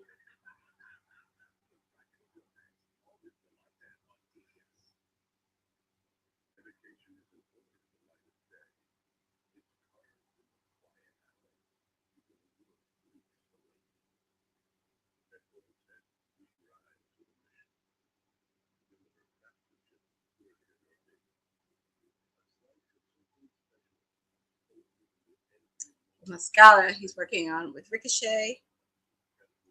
But like I said, you're with me, the timeless elite, with all of you. And just happy to be back in regular setting. 2.5 hours. I'm okay with that. But like I said, thank you all for joining on this watch along. Happy to have your support any way I can and try to make sure to do the best of it. Also, make sure to check out some of my fellow siblings because they're going to be having kayfabe podcast tonight.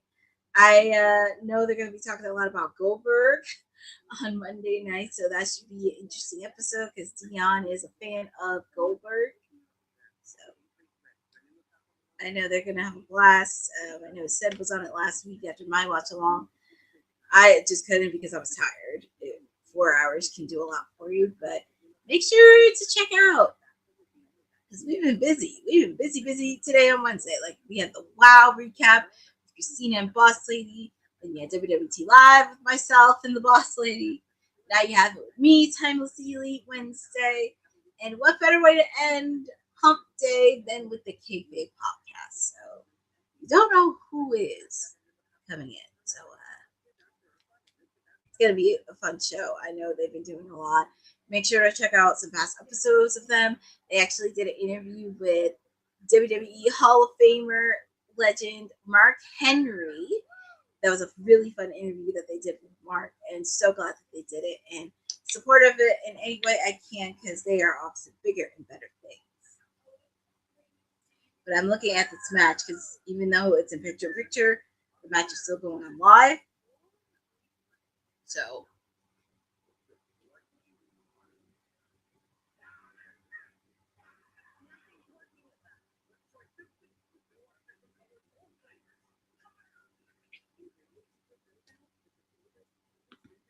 are you a Goldberg fan?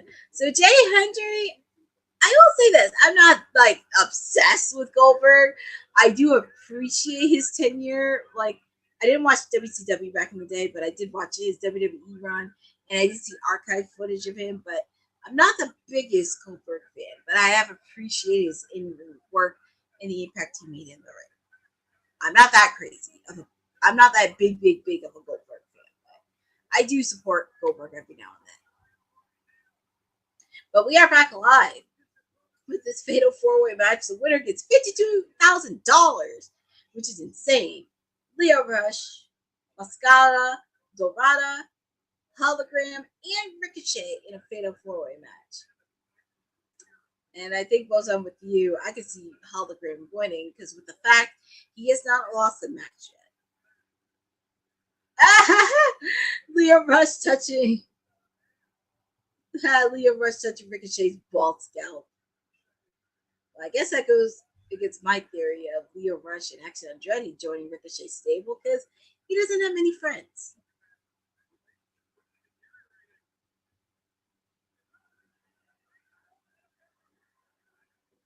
Yeah, Ricochet, that's why you don't have a lot of friends.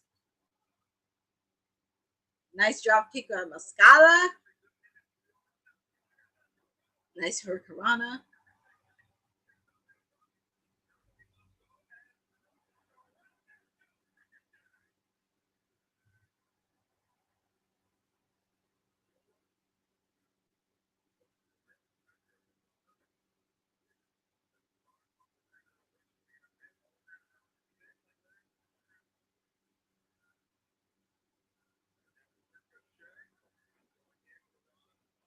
Ooh, nice move by Máscara.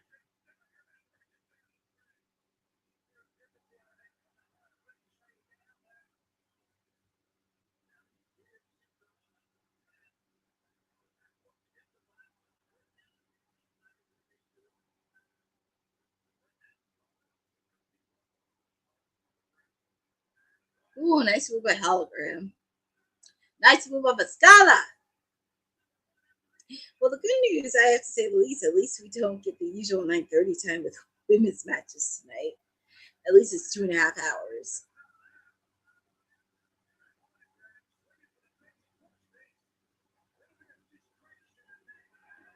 And they're showing the replay back on what Hologram Máscara did.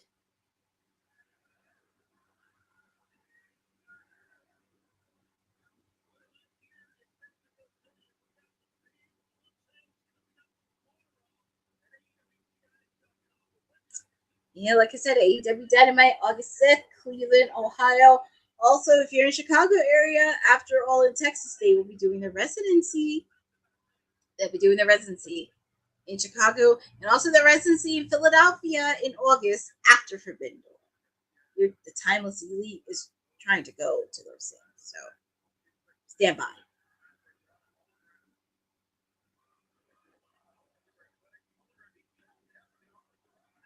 Kick out made by Máscara.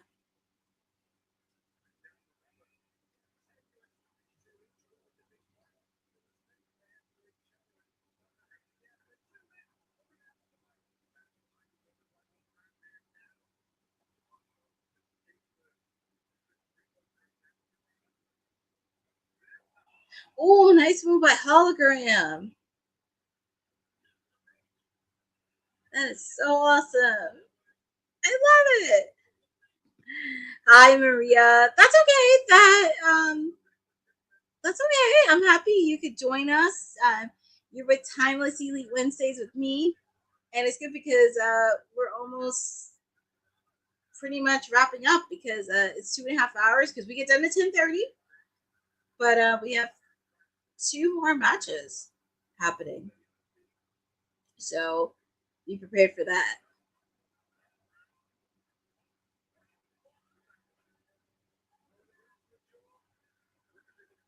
Ricochet making a counter. Nice counter made by Dorada.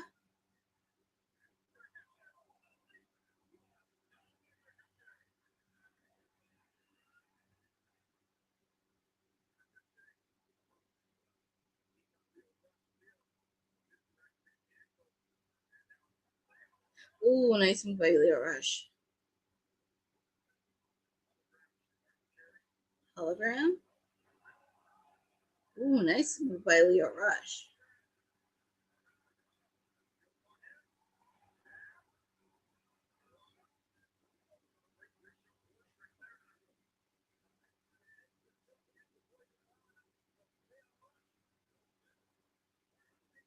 Ooh, that's a wow. Nice move by Leo Rush. Kick out me because they want that money. They want to get paid. They want to get paid.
Yeah, that's it.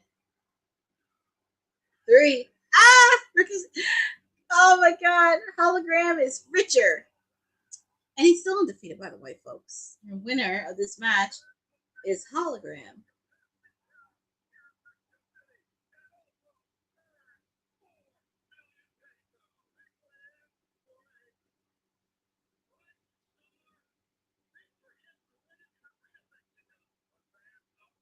Well, up next we have the CMLL Women's Championship.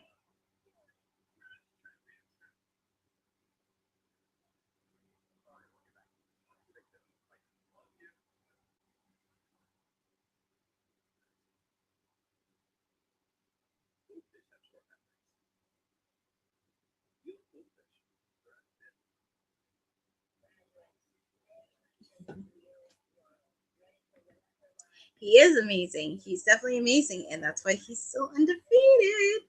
Not sure he's gonna. I don't know how long he's gonna stay undefeated. Can't do on that.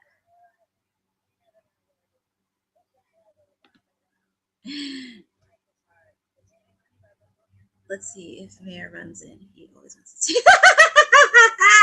Yeah, I know. We shall see. I don't know because his birthday's today, but definitely want to wish a happy birthday to the mayor. Said, I hope he has a wonderful birthday. He is a Gemini, so have to wish him a happy birthday. You know, Maria, I was just saying this too in my preview for Dynamite because I noticed my client Tony Storm wasn't on it, and I have a feeling she may pop up during the match. Because you never know what you're gonna get because she is timeless. My client is always up to amazing things. She has a plan.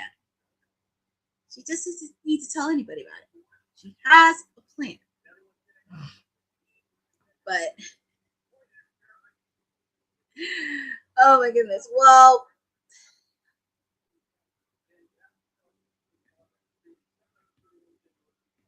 Bo says she will. She will TBS. It's just here's my I had a theory on this because with the TBS, it's like you have to really think about who is going to be the one to take that belt from her because she faced off almost every single woman. I know she hasn't faced off against Thunder Rosa. She has not faced off against Deanna Purrazzo. She hasn't faced off against Red Velvet. But I mean, actually, I wouldn't mind seeing Thunder Rosa get a crack at the TBS title because she already does a lot of publicity outside of AEW. She was part of Stand Up to Cancer initiative, talking about her dad's currently fighting leukemia. She's on Busted Open podcast. She does a lot of media appearances. I mean, it may not be to the standard as everybody else sees it, but she's out there promoting the brand of AEW.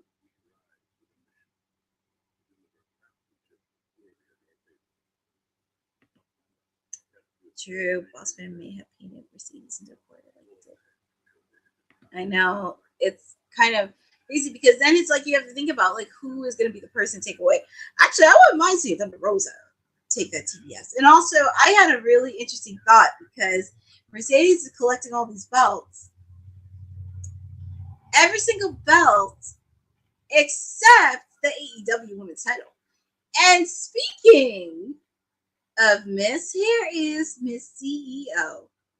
And I can tell you people in Mexico really love her. She has her belts. And also a little fact too. And I will say this, she has I will say this, a little fact in there. She's the only woman to wrestle in Arena Mexico, Madison Square Garden, Tokyo Dome, and Wembley Stadium. She's the only one to compete in all 4 iconic stadiums.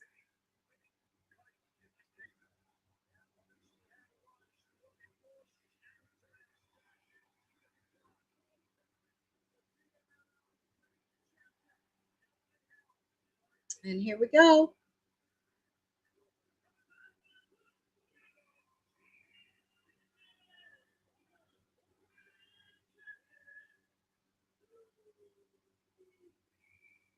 Zeuxis. Yes, Zeuxis. Yep. She's a former partner of Stephanie Becker.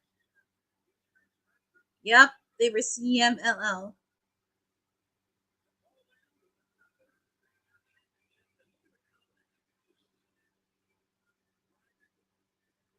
Yep. Zizuni. Yep. Hopefully she has the spirit of a Latinera tonight, because I think this is going to be an interesting match between both ladies. But like I said, my client may show up. But she did get embarrassed last week. And she did wrestle in Arena Mexico last week. So actually, to be honest, I have a story. I actually do want Mercedes to win. Because when you think about it, she collects all these belts, except not getting the AEW Women's Championship. And that is going to rot her brain so much if she doesn't get the belt that she's been wanting to get on the brand that she signed up. She can collect all these belts. But I kept thinking, this could be a never-ending story. And I feel like there's a lot more bigger story to this. Because when you really think about the bigger picture, she collects every belt. But she doesn't get the AEW Women's title. That is something to really think about. But let's see.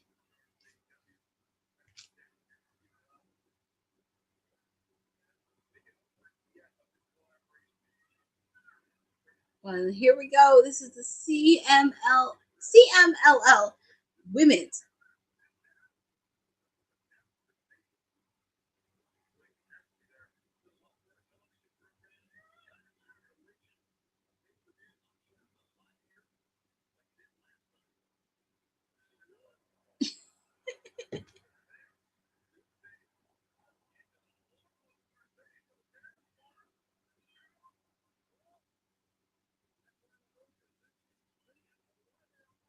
Zeuxis.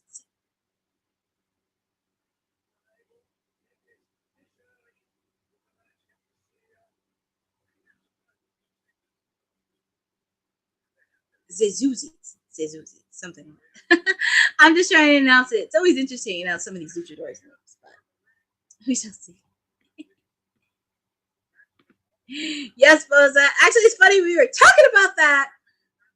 We were actually talking about that earlier, but we did say that it is official. It is official. Mercedes Moné is dating the Beast Mortos. We were talking about that at WWT Live. And even I said this too, and I wasn't trying to be funny, but I said, did some guys really think they had a chance with Mercedes Moné? I'm just saying. But, in all seriousness, very happy that she's able to find some romance, take a year off after her divorce, and just really find yourself. Go live your best life, lady. Just go live your best life.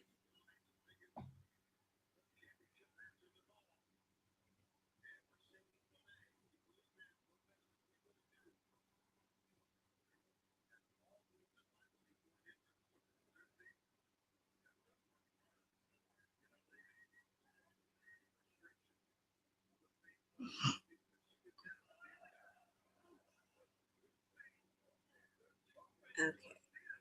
Zeuxis. That's the name. Zeuxis. That is the name. So if you're joining me, this is your timeless elite Courtney with you tonight. PR Princess, Stone Cold Courtney, whatever you want to call me. We are in the ladies match, the CMLL Women's Championship match. Zeuxis taking on the CEO, Mercedes Moné. Will she add belt number 6 to her collection? Number 6. Number 6. Actually, to be honest, I kind of want her to win this because if she doesn't win this, I want my client to beat her at All in Texas. But that's just me, in a way.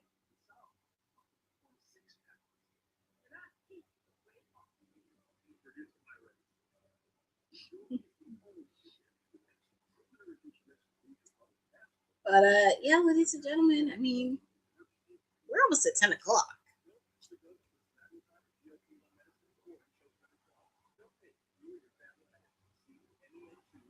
We are at 10 o'clock.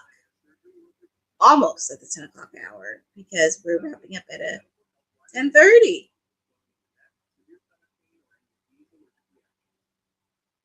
We're at 10:30. So if you're joining with me, like I said, even though it's a picture-in-picture, the match is still going on live for the CMLL Women's Championship match between Mercedes Moné and Zeuxis. Oh, and a quick alert. Tomorrow, if you follow Chris Van Vliet, he will be having Elena Black, formerly known as Cora Jade, on his podcast tomorrow. So I think that's going to be very... And I like that some of the stars that have been recently released, they are getting opportunities on specific podcasts that don't want to find out the personal stuff and the dirt sheets people follow. I'm happy that they want to have a chance to secure their story, their platform, and sharing what they've been up to after such and such.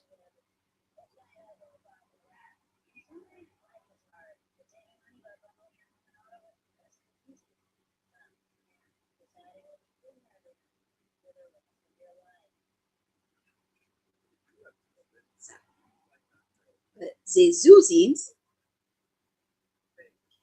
looks like she has the upper hand here. I'm pretty sure she's gonna have the spirit of La Primera inside of her. But thank you guys for joining because we are at the 10 o'clock hour because we'll be wrapping up in the next, we'll have final 30 minutes. And after that, we got our main event, 10-man tag team match. I think there's going to be a lot of surprises in the match. I mean, I wouldn't be surprised if Hangman came in, or Marina came in, or Willow came in. But also very curious, the encounter between Wheeler Yuta and Chris Statlander, because they were both in the best friends when AEW first started. But we are back live with the CMLL Women's World Championship match. Zeuxis against Mercedes Moné. I'm going to tell you something. If my client doesn't show up tonight, what are we doing here, boss man? What are we doing? At least show one of my clients.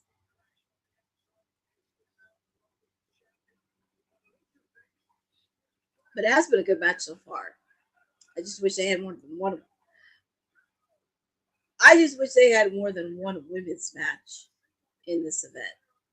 That's all I'm saying. I just wish they had more for this because I've seen a lot of other women wrestlers within the CMLL women's division, and that would be crazy. I mean, could you imagine Thunder Rosa getting a match there? Like, why didn't you use her? You could have used her. You could have used Deanna. I mean, obviously my client, Toni Storm.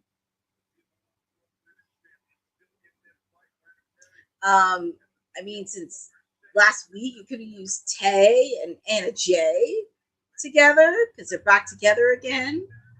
And I know Harley's going to be out for a couple of weeks because she suffered a serious injury.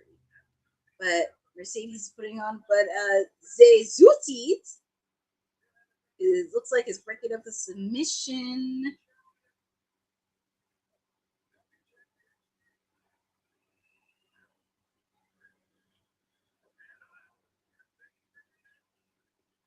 Kick out maybe Mercedes.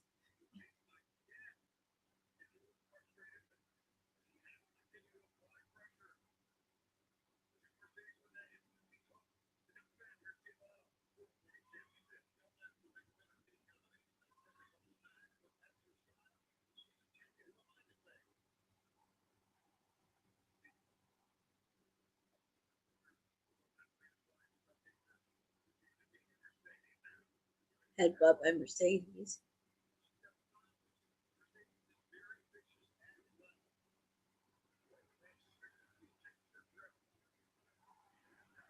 Oh my goodness.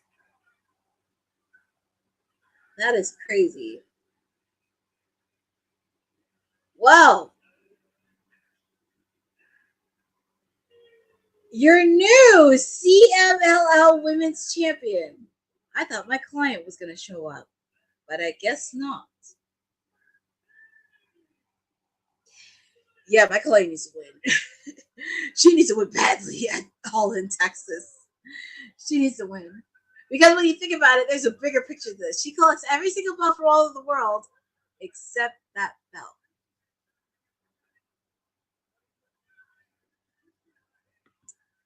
Well, Boza, don't be so sure because I feel like there's a lot more bigger story to this. And I think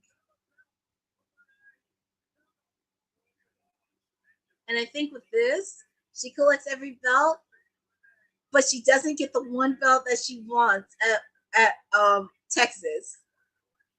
Because that would be wild. But yeah, she's the new champ.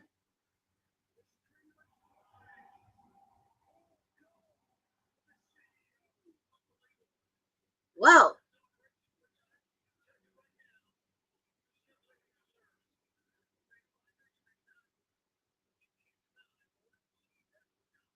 no, I mean, Tony Schiavone, that's true. You can't deny that she's accomplished much.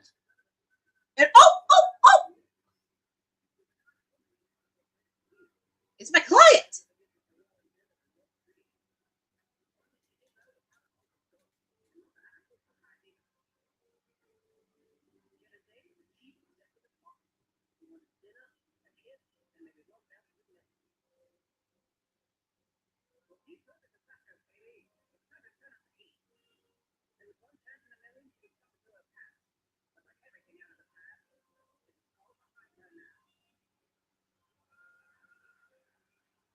Oh, my wonderful client, Tony.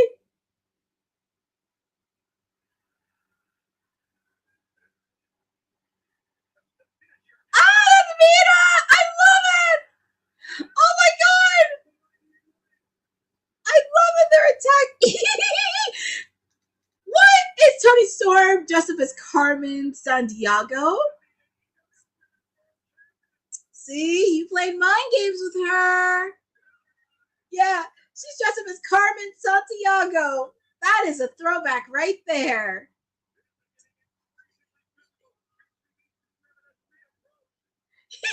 Go get her. See, that's what happens when you don't mess with my client. You better put the sword zero on her. Get away from my client. See, you know the story like Courtney Mercedes. See? Yeah, that's what I'm thinking because, and I said this earlier, she can win the title, except that one. That's what I'm thinking on this because she can get all the titles in the world except the one title that she wants. That would just be absolute story right there. If she doesn't win that match is gonna haunt her, and then it's gonna turn into a downward spiral, and then it'll be cinema. See, I know my client was gonna show up. See, Mercedes.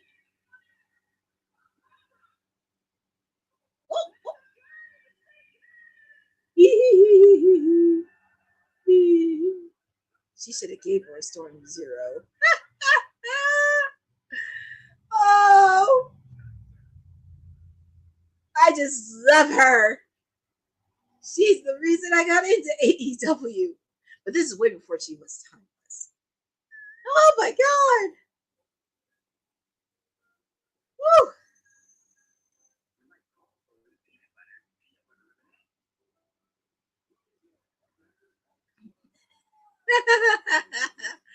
Oh, thank you, Boza. Well, I think he's probably. I know. Well, the only reason he wants to crash mine and Honey's show is because Goldberg's back on Monday. Because he said if Goldberg's champion, he didn't watch Raw the rest of the year. So he thinks he can take over my show, but that's not happening. No one is taking control of Timeless Elite Wednesdays except me. So, except me. Because he can try it when he wants. But I'm still here. I think after this, I'm not going to do a post show tonight. I think there was just so much excitement and craziness happening. I'm not going to do a post show tonight. But since we're back at regular time next week, I can see if I can snag to do a little post show. But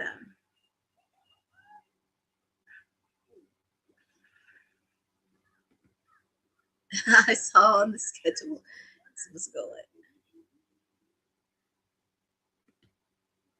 Well, thank you for that, Boza. It looks like I may have to drop in on Kayfabe too, because I know it was just me and Boss Lady on WWT Live today, so I may hop on.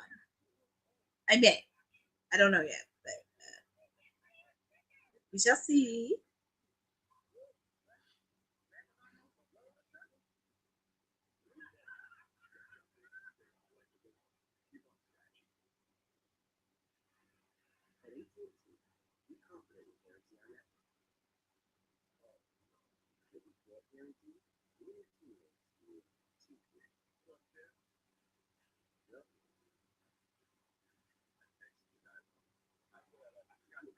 It's called No One. I know. I saw it. I was like, oh my goodness. So I may hop on. I don't know yet. Because I know the mayor's going to gloat about it and probably slander my client on my behalf. So it only works best if the Timeless Elite makes an appearance. But we are on our final match. We're in the main event. Yay!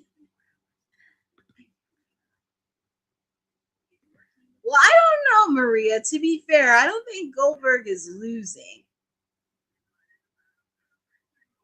I don't think he's going to lose. So we shall see. We shall see.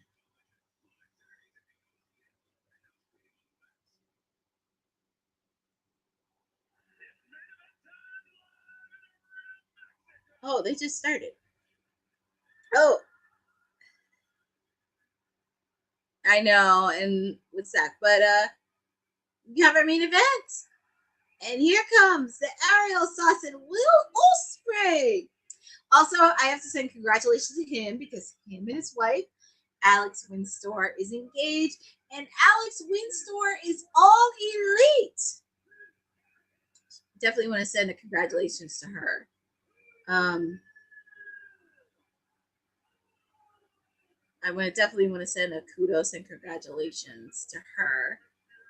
I'm very excited that Alex Windsor is going to be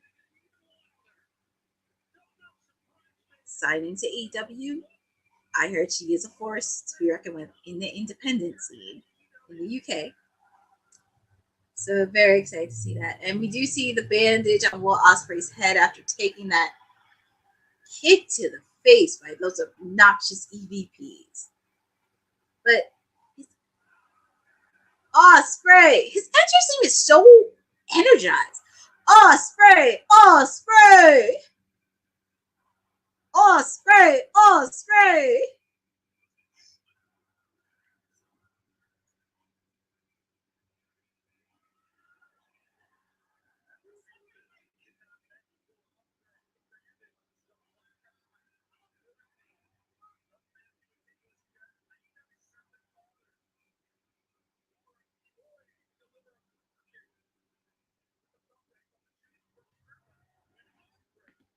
Yes, she does. Alex definitely deserves it. I can't wait to see what matches that she's going to have in All Elite.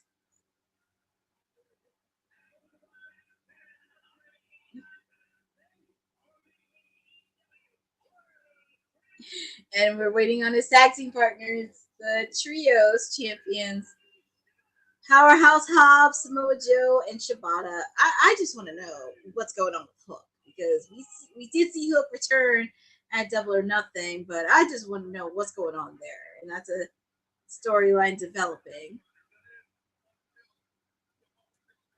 anytime Samoa Joe comes out, it's like he just wants to hurt people. That's all he wants to do. He just wants to hurt people. That's all he wants to do. Which I don't have a problem with. And they're waiting on their partners. Swerve, Strickland. Look at Prince Nana. He has the Reeboks on. He has his shorts on, his coffee.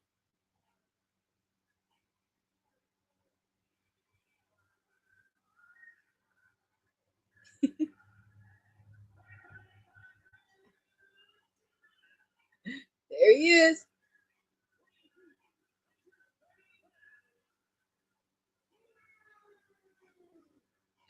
I know, even in Mexico, I feel like everywhere, Mexico, UK, wherever.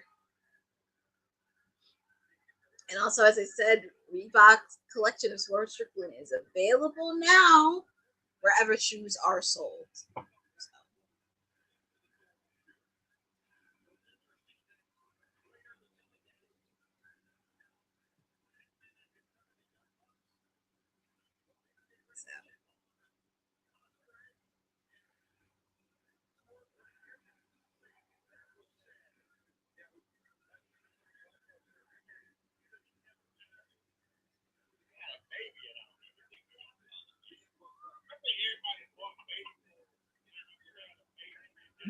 Also, make sure Kayfabe Podcast is on right now. So,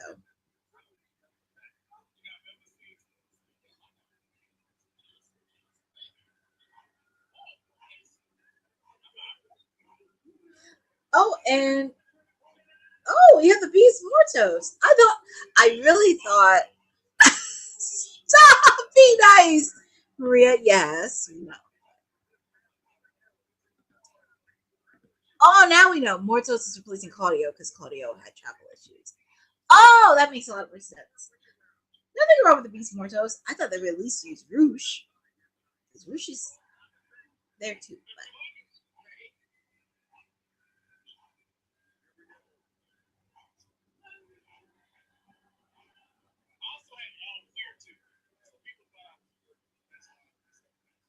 And there's that runt, Wheeler Yuta, Marina Shafir, of course, with a briefcase, and John Moxley. Or as I call him, Peter Griffin's own lost brother, because he looks like it. Right, nothing wrong with Mortos. I thought they would have done a segment. I know exactly, because we haven't had a lot of backstage. We haven't had a lot of backstage segments. So, also, I wouldn't be surprised if a Hangman came in.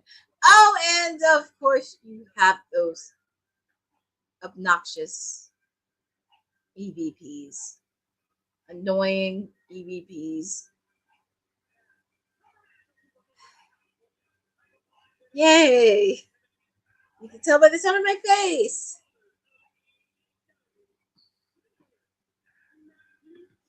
They went boom, boom, boom with the matches. So easy. I know, exactly.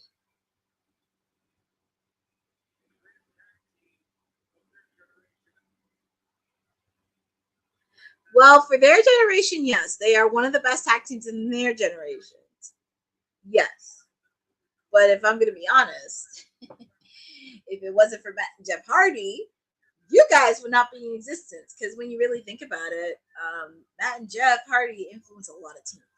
So if it wasn't for them, they wouldn't pave the way for the Young Bucks, Private Party, Fraxium, along with many others. Because if you talk to a tag team now to this day, and if they ask you which team was one of your biggest influences growing up, guarantee you they would put the Hardys up on that list.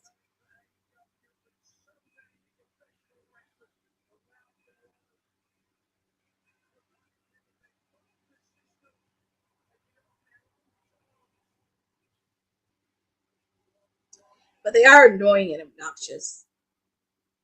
And that's why they run to their safety hole in New Japan, because they know the people will love them and kiss up to them.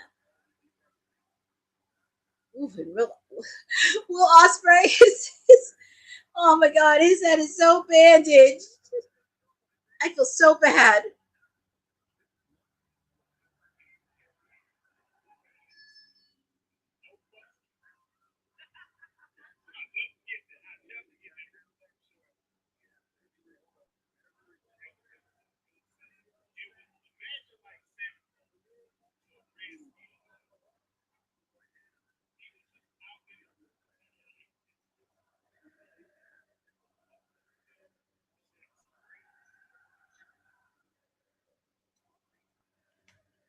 Okay, so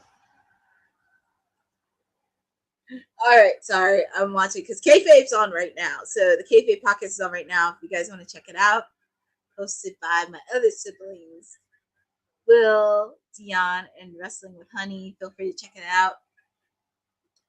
But we have our main event, 10-minute tag team match, and also you can see they're finally near the ring apron, which makes a lot more sense because the 10-man, that's good, but 14 tag team match, yeah, they had to be on the floor. But Will Ospreay taking on the Mis Mortos. I can imagine there's going to be a lot of chaos in this match. I would not be shocked if you see an appearance from Hangman. I would not be shocked if you see a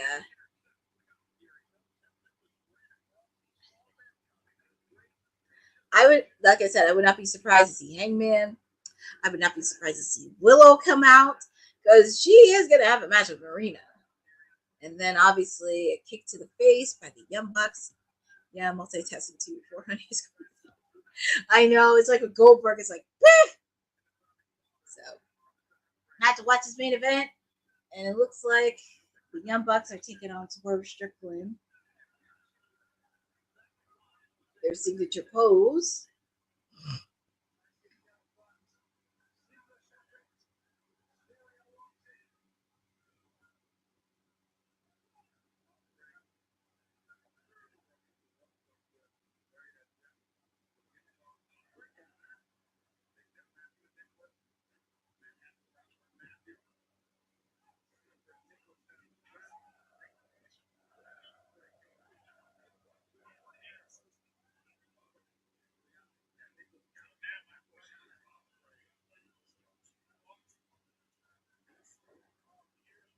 Nice move by Young Bucks.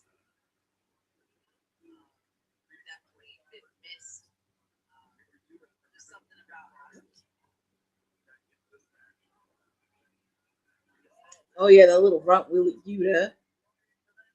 I just want to see Willow powerbomb him. That's all I want to see. I just want to see Willow powerbomb him.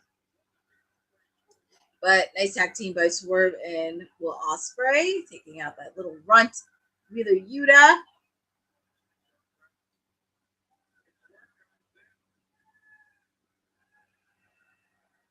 Doing the gritty.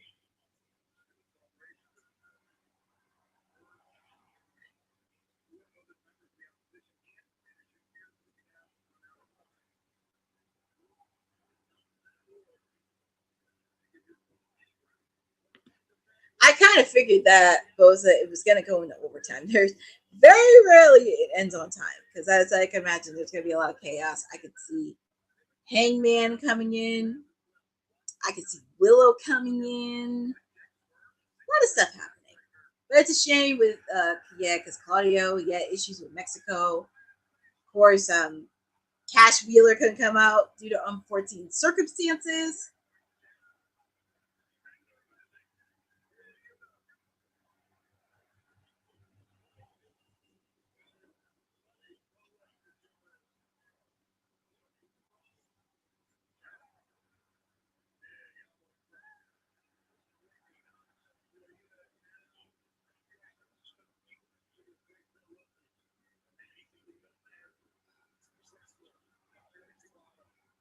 There comes Shibata, and when is that little run gonna learn? Shibata's used to taking punches.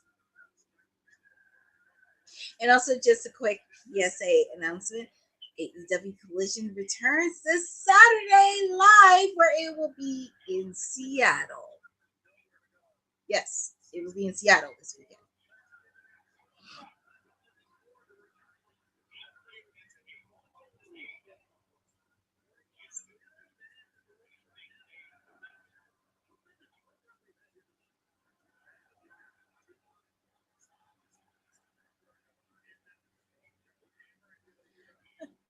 Oh my goodness, Samoa Joe.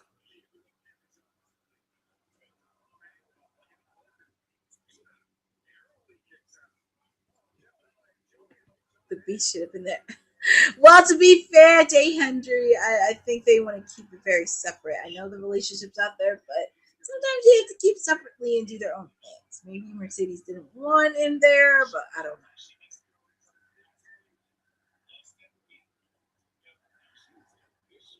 Freaking John Moxley with the finger, but Samoa Joe is with submission hold, and now it's gonna turn into chaos. Oh my god, it's gonna turn into chaos. I kind of knew they're not gonna end this match without a winner.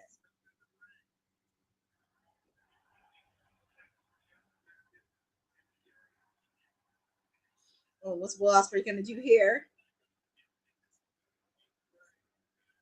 What's he gonna do? Oh my goodness! He took out everybody, including some of his own teammates.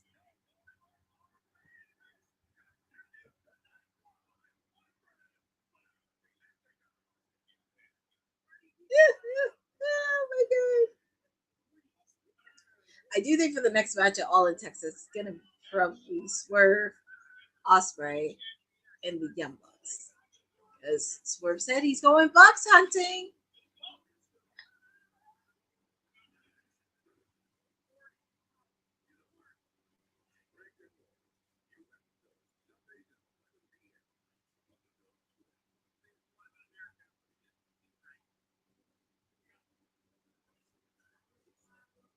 Sorry, I'm like listening to kayfabe.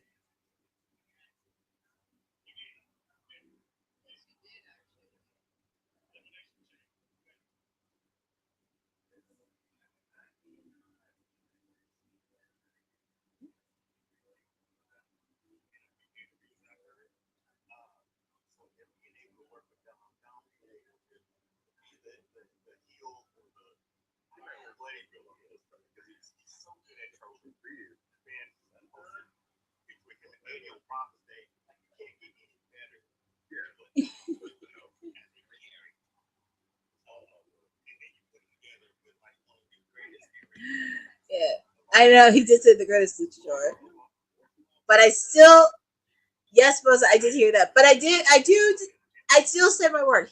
Dominic Mysterio is not the greatest Intercontinental Champion.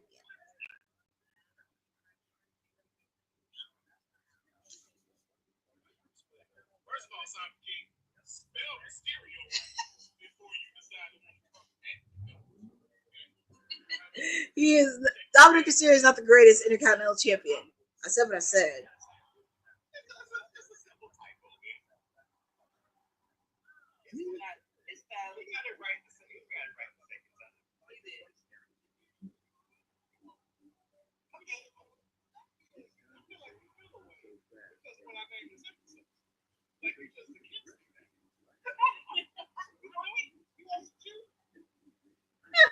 But just to keep you up to speed with AEW, we are in picture. The main event is still in chaos. We have a 10-man tag team match. We have Will Ospreay, Swerve Strickland, the AEW World Trios Champion, the Opps, taking on Wheeler Yuta, John Moxley, the Young Bucks, and the Beast Mortos. The Beast Mortos is in because Claudio had travel issues with Mexico. So.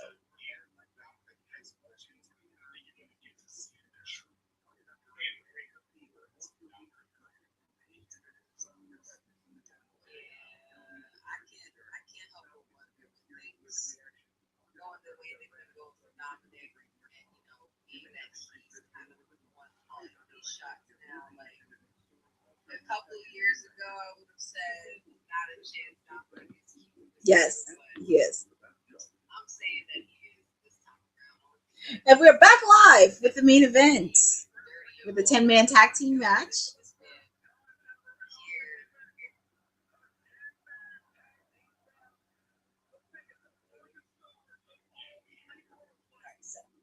This man has grown such a great way, and to go up again, you're going up against the phenomenal. And also in the ring, we have John Moxley and Will Ospreay. Big night of champions, Saudi Arabia, big state. So I'm excited for this match. It looks like Will Ospreay's trying to make a tag. Who is he going to make a tag to?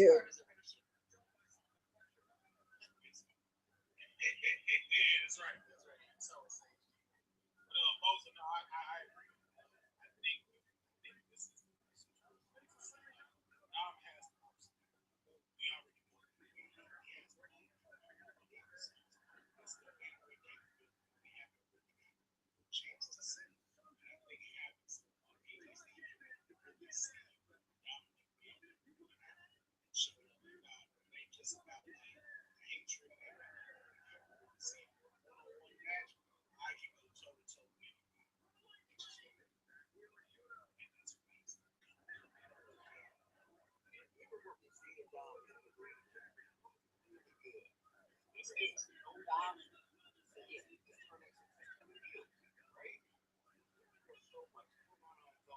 Tag is made to Powerhouse Hobbs.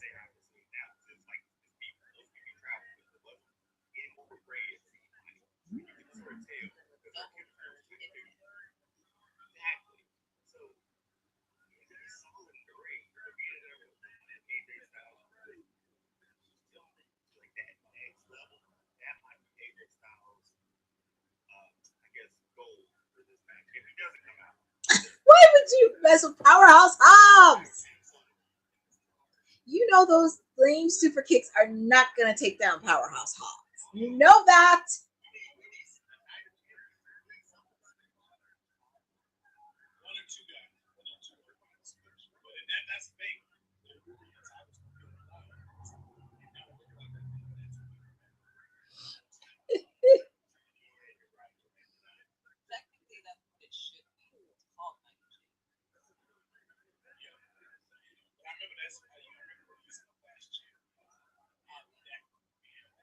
Ooh, nice move by Powerhouse Hobbs. Ooh, nice move by Swerve and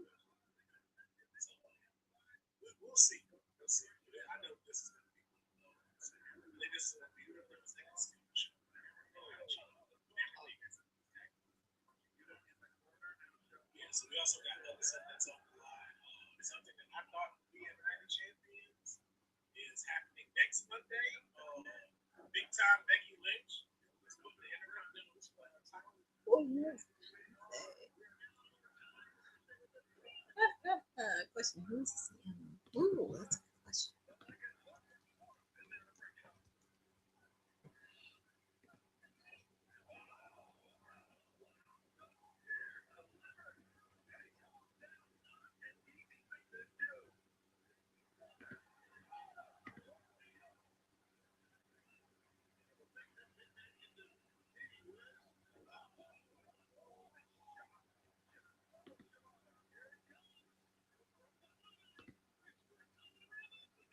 Oh, the Beast Martos and Samoa Joe.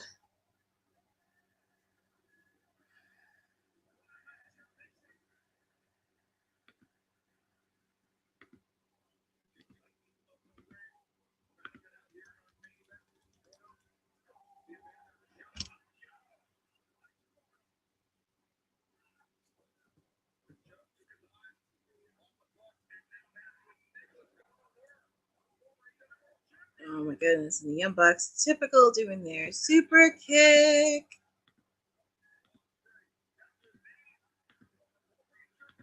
That's actually a good question, Jay Hendry. So I looked up the CMLL heavyweight champion, and it looks like the current champion is Gran Guerrero. He's the current champion. Oh, nice move by Swerve onto the Young Bucks. That is a legit nice move, I will say. Oh yeah, that little run with Yuta. Shibata. Marina Shafir is like the kind of woman that's ready to strike. She's just ready to strike. Ooh, nice kick by Shibata. Yeah, get that little run with Yuta out of there. And I'm still not going to forgive him for what he did to my client, Orange Cassidy. Screwed him out of the World Heavyweight title back at Full Gear. Shibata. Tag is made to Swerve. Swerve and John Moxley. These guys are going to go at it with each other.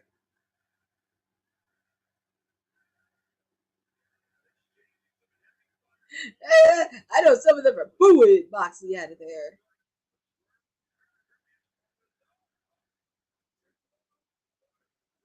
Ooh, tag team made by Swerve and Will Ospreay. And it's so ironic. They're friends in real life, too. And I love that. And Will Ospreay was on Swerve's podcast last year.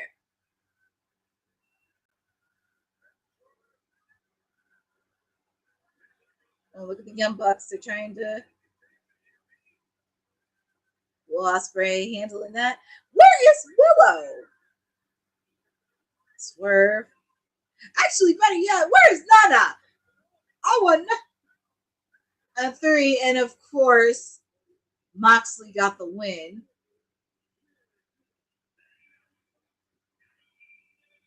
Not surprised, no surprise there. But your winners are the Young Bucks, the Beast Mortos, John Moxley, and Wheeler Yuta. But there's still chaos happening outside of the ring. Don't be shocked if you get an appearance from Hangman. Because I can really see Hangman coming in. Oh, submission move on to Swerve Strickland. Typical with the super kicks. And submission move on to Swerve. That's what I'm saying. I can see. Oh yeah. The Young Bucks are tough guys. But here comes Hangman. Adam Page, because he did a promo in Spanish. That man, I give kudos to you, sir.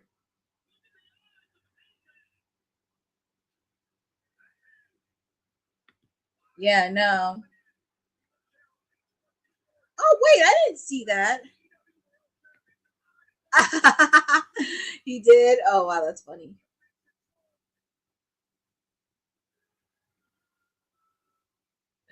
Oh, man.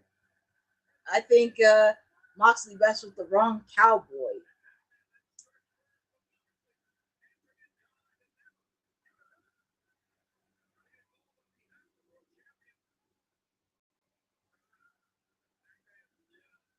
Yeah, they kind of messed with the wrong cowboy.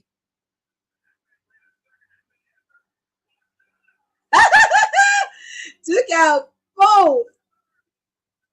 Man, he took out one of the young. Well, he did.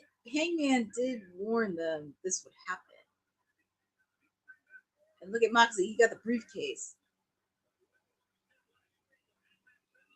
Oh man! See, this is when you have an army.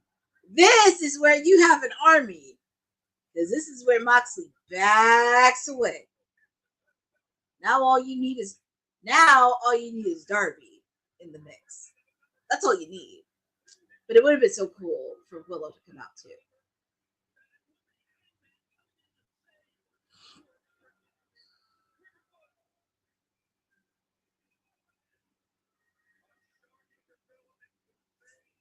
Yes, he did Bosa.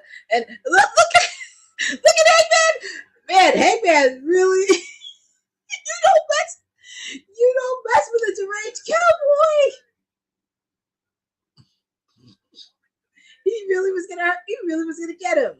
Oh, and a friendly reminder on programming: AEW Collision will be returning live this Saturday in Seattle. Well, Jay Henry, to be fair, the Death Riders didn't win because of the Beast Mortals. Let's be honest. I think it's because you had the Young Bucks in there. The Young Bucks have not lost since they returned. So, just to be fair.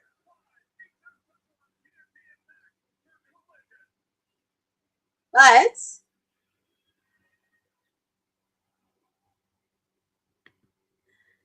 oh, I know. So sometimes it can get a little crazy. But that concludes. Thank you for the update, Bosa. But that concludes AEW Dynamite tonight. And we had a very interesting show in Mexico. Interesting. And Maria, that's what I said too. I think it's going to be Swerve and the Young Bucks. I think it's going to be Swerve and Ospreay taking on the Young Bucks at All In. It's just a matter of time when they make it official. And I think they may do that next week. Because next week, Dynamite's going to be in Seattle. We know who's from Seattle. But anyways, I'm not going to do a post show tonight. I'm happy we're back at 2.5 hours. Yay. But it has been a really fun one. In Mexico, it was a very solid show. I just think the one thing I wish they did was like backstage segments. And I'm surprised Renee didn't do any backstage interview segments in Mexico. It's very odd and strange. But I say it was a very solid show. I gave it an 8 out of 10. Very solid. It did what it needed to do. I just wish it involved a lot of backstage interview segments that would have helped. So, 8. Of course, Boza, thank you. And I'm surprised nothing is official. Well, I think maybe we'll find out for Collision this weekend. Because as I said, Collision will be back live this Saturday at 8 p.m. in Seattle. Dynamite will be in Seattle next week. So, hopefully we'll see some returns. But we shall see on that. Thank you, Jay Hendry. Thank you very much on this. Thank you for giving me a 10 out of 10 on my watch along. I try to do as much as I can. I know everybody's not a fan of AEW and they have done some unusual and questionable things, but I always try to provide some limelight in AEW because they are doing some good things. They are doing some good matches. It's just they kind of need to work on storylines and giving some airtime to not only their women's division, but also their tag team division. Just showing love all around. So try to do the best I can, but it wraps up Timeless Elite Wednesdays with me. Definitely want to give a shout out to everybody that's been joining. Eric Isaac, Boza, Tommy T, Jay Hendry. Thank you for joining. Maria, Eddie Foster jumped on for a little bit. So I definitely want to give a shout out to everybody in the chat. And thank you all for joining with me. Of course, as I said on WWT Live, you can follow me on @CourtneyNJ11 on all my socials on Twitter and Instagram. Please make sure to follow ISPW Wrestling because yours truly is on the commentary team. We're just getting ready for our show next Friday, Heat Wave. So feel free to show up in New Jersey. I just have to see my schedule on the next time I'm doing commentary because we're going to have a fun summer. We're going to have a fun summer. We're going to have some fun, do some content. We'll be posting content of 90s Con. Make sure to check out my content for Queen of the Ring interviews. She's busy. She's very, very busy. But I will see you on Friday for WWT Live. Don't forget, AEW Collision is next Saturday. It is next Saturday. So we're going to have a lot of fun. And I'm very, very, very excited.